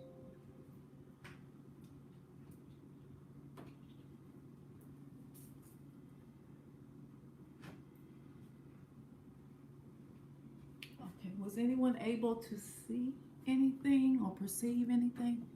Honestly, if you didn't get anything, it's okay. Remember, this is class. Okay. Okay. I thought I heard my sister, but it wasn't clear. I meditate regularly, so Yeah. so I'm homeless. Yeah. Some people. I like to meditate and play my singing bowl. I just discovered putting water in it makes it a whole nother sound. I like it.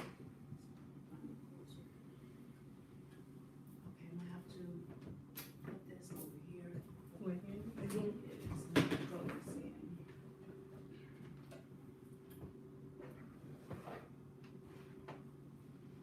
And it's interesting because I saw my usual people, and then there was somebody who I can't see the head. Can't see the head? Yeah, just the neck down.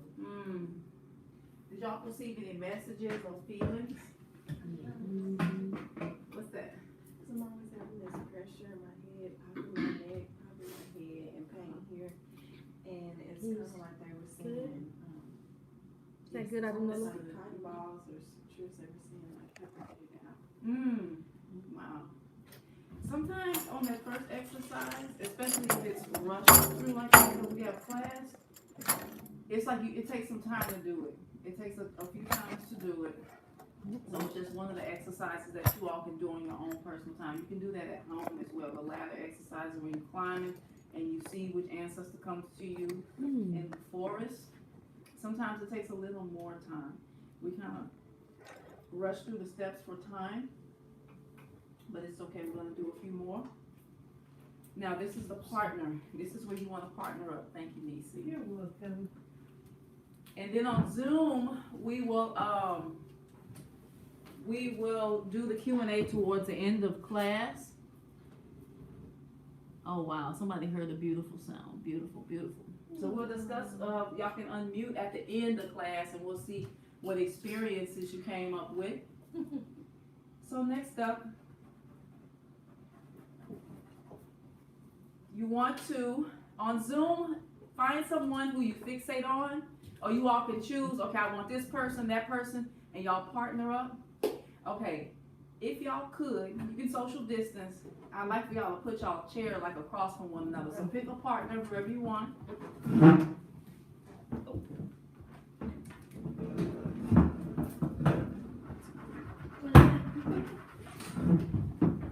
You all can do this on Zoom as well.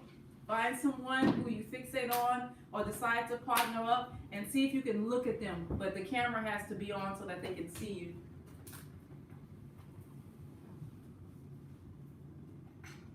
Okay, so now, if it doesn't make you uncomfortable,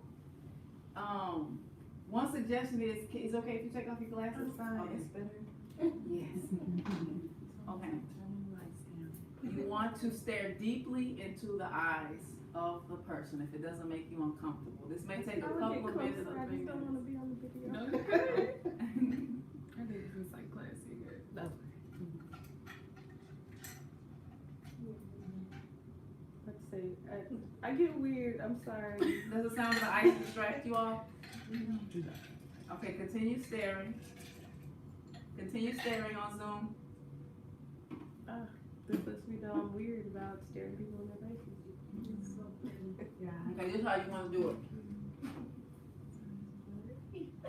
You want to hold that stare like this. I'm gonna laugh. It's okay. It's okay. Okay, like do it for me. I'm gonna laugh. Vulnerable. I'm childish. I am. Vulnerable. Y'all ready? Can y'all do it all laughing? Okay. Y'all keep the staring going. I'll be right back. Yeah, I'm a child. I'm sorry.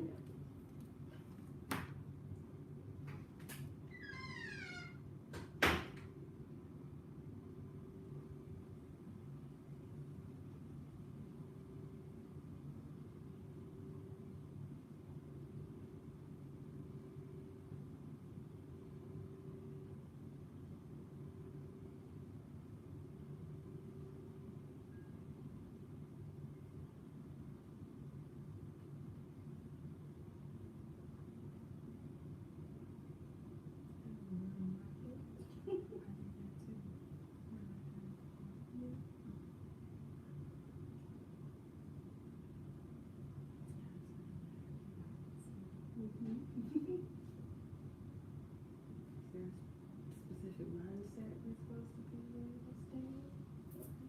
Just get on. Because you're seeing into the past the person in front of you, into the soul, through the window, through their eyes. I'm really bad at being vulnerable, so why? I don't know. I'm just bad at it.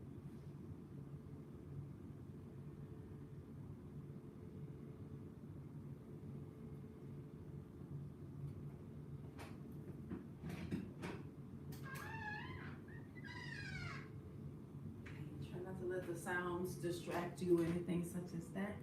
Now, you want to stare into the eyes of your partner. It's not to be a scary experience. What are they going through? What do you perceive? Do you either see something behind them, or do you envision them maybe at home, maybe sitting on the couch, or I don't know, having an argument with somebody? What's going on in their life right now? Stare deeply at them.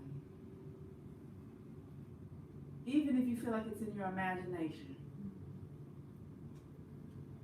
Just allow the thought to come through without judgment.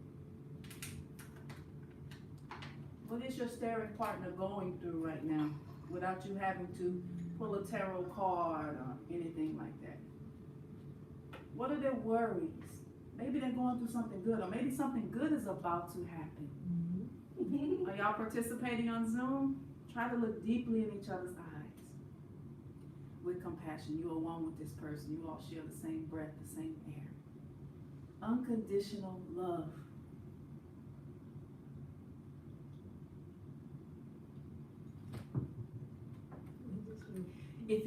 Since you all can't do the staring on Zoom, if you just get a message for somebody, just put it in the chat for them to let them know, or send them a private message that you pick up something. Hi, Michaeline. Am I supposed to be telling? Just send them a private message if you want it to be secret. Are we supposed to be talking about it? Not yet. Okay. You want to kind of focus on what you see first, then we'll discuss if you saw anything. No judgment. You're looking at yourself.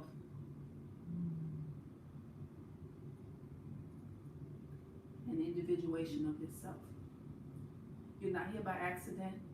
Your higher selves all got together and decided, hey, we're gonna come here tonight. It's nothing's an accident. Your soul is very intelligent. So look into this other person's eyes. You all agreed to do this before you all even met each other. Even if you never see each other again after tonight, you all agreed to come together tonight. What is this person, this kindred, going through that you see?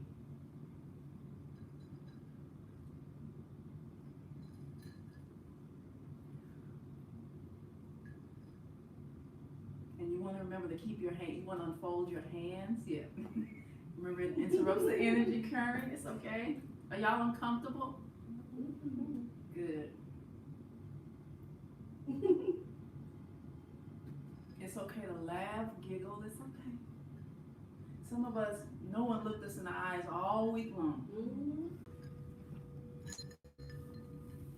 All right, so does anyone want to share what you picked up? Don't worry if it doesn't make sense. And don't judge the person if they get you wrong. That's the part of it. This is what's gonna break the uncomfortable feeling into mediumship. Okay, I who wants to just go saw first? you rocking your baby, like holding your baby and just like soothing and just calming and peace, just like a whole peaceful feeling just came over me. And I just like, I want to smile. I can't stop smiling. Does that resonate? I mean, yeah, I'm always like, kid, come here, or call me something, and I'm always consoling kids. And my son is always, Wow. What did you get from Nisi? Like I can I mean, it was blurry because my glasses and walk between but like her walking in the kitchen or like putting your purse down, I don't know, maybe like talking to someone. It was an argument. Mm-hmm. And then she was saying she was getting hot, so I can imagine her like, which I don't know why, laying out on a pool chair, but like a big old fan with some ice cubes. She was saying she It's always hot. I'm like, I'm always hot. Is that accurate? Yes, very. With the ice cubes, too? With the ice cubes. I'm always laying out in on my backyard, on my little cement patio Wow. with my little ice cubes. I I have my fan. I'm like, what the? Wow. What did you all get? do you have a daughter and a son? I have a daughter. Okay, daughter. I don't know. Something said one more.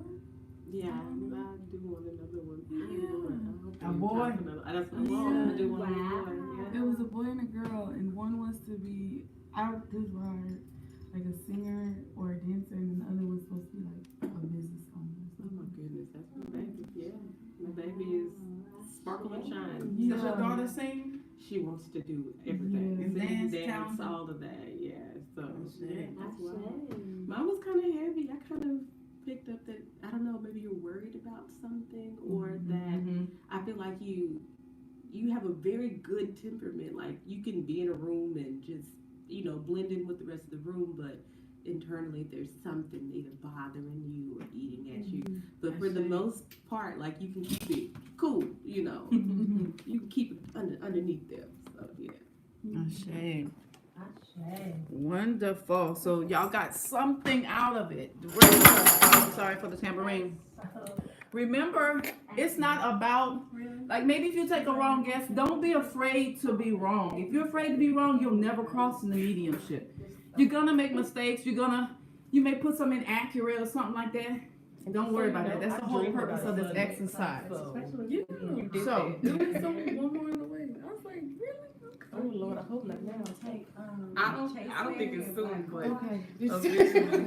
I need to. It got warm. Are you doing Vitex is the name. About what? Like a on the go ahead person? I am. I teach chemistry at PB. It has chase. Oh, wow. Something was like she goes Quick before we do the MISA enactment. That way I don't keep everybody too long unless y'all are cool with time. Am I doing good on time? Am I good with time?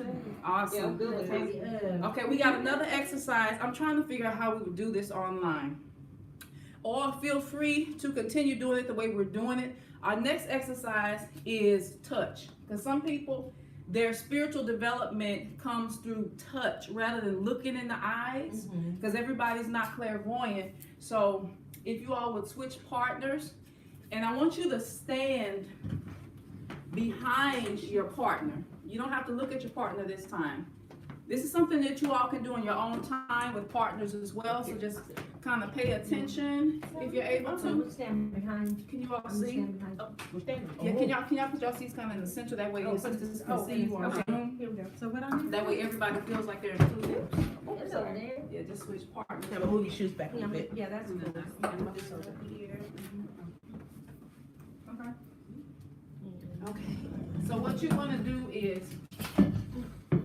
you want to stand behind your partner like so. There. Is one person sitting? Yes, one person sitting, Okay. and you want to put your hands on them for a few minutes. Okay. Y'all okay with about 5 minutes or so? So what they're doing, this is an intuitive development exercise. So you're switching partners, and You want to close your eyes, the person that's standing up, both of y'all can close your eyes and see what you can come up with and see if y'all can think about the same thought at the same time. Or if it's not the same thought, like you can compare thoughts at the end. What do you pick up about your sister here now that you've switched partners? This is another intuitive development exercise before we go into MISA demonstration. Is that sound bowl noise bothering y'all? Okay. Just take about 5 minutes to tune into her energy. Is she tense? What is she going through?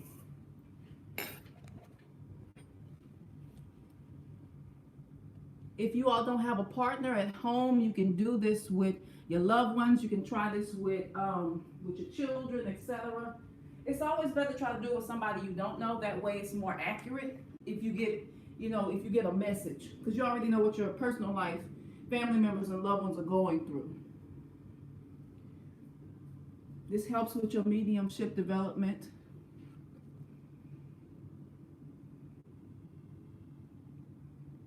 Tune in. Maybe you see an ancestor, guide, or spiritual court member of the person that you are assisting. And don't judge what you see, please. This is unconditional.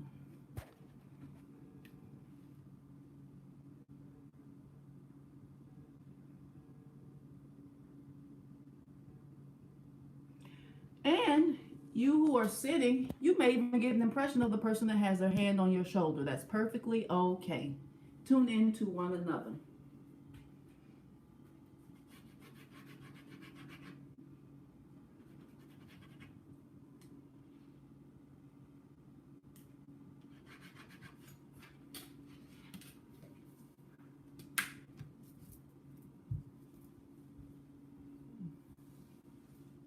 Each class we do for the MISA class series, we will start with the intuitive exercise. We'll go straight into it. Now that you know what tools you need, etc., we'll go straight into that.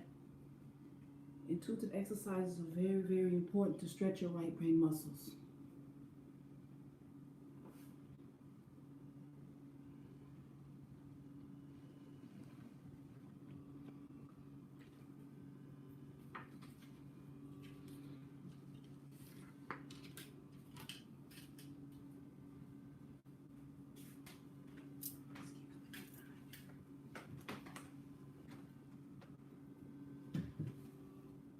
Feel free to continue to stare in the eyes of your sisters on Zoom.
keep looking at you. Alrighty, now feel free to open your eyes. Okay, what did you all get from one another? I don't know if that was you. I don't know if it is a guide, but they're very colorful and very happy. And I could see them hold like literally a big skirt and she's swinging it like this. Are you dancing on the beach? Did you see That's her what, dancing oh on the my beach? goodness, that's what I saw. That is so weird. So, and she had a coconut in one hand, Yes, and but I noticed she had a machete in the other, so I was a little nervous. But, oh my goodness. And then you saw the dancing on the beach. Yes. I saw this a full skirt. Yes, yes. just kind of like dancing on, like yeah. I almost took my hand away when I saw the machete, but yes. Oh my goodness. Wow. Wow. That's amazing. That's super wild. It was like she was dancing on the beach. I mean, I just saw, and it was like a rainbow colored skirt. Yes. Like a rainbow color. I'm like, Wow. beautiful. Whoa. I was like, who's that dancing on the beach? And just laughing. And just yeah. joyous. Yep, Yeah. joyous. Swinging that skirt. Just There was like- a coconut. And like I said, there was a machete in the other hand. So Did you pick up on anything while you were sitting?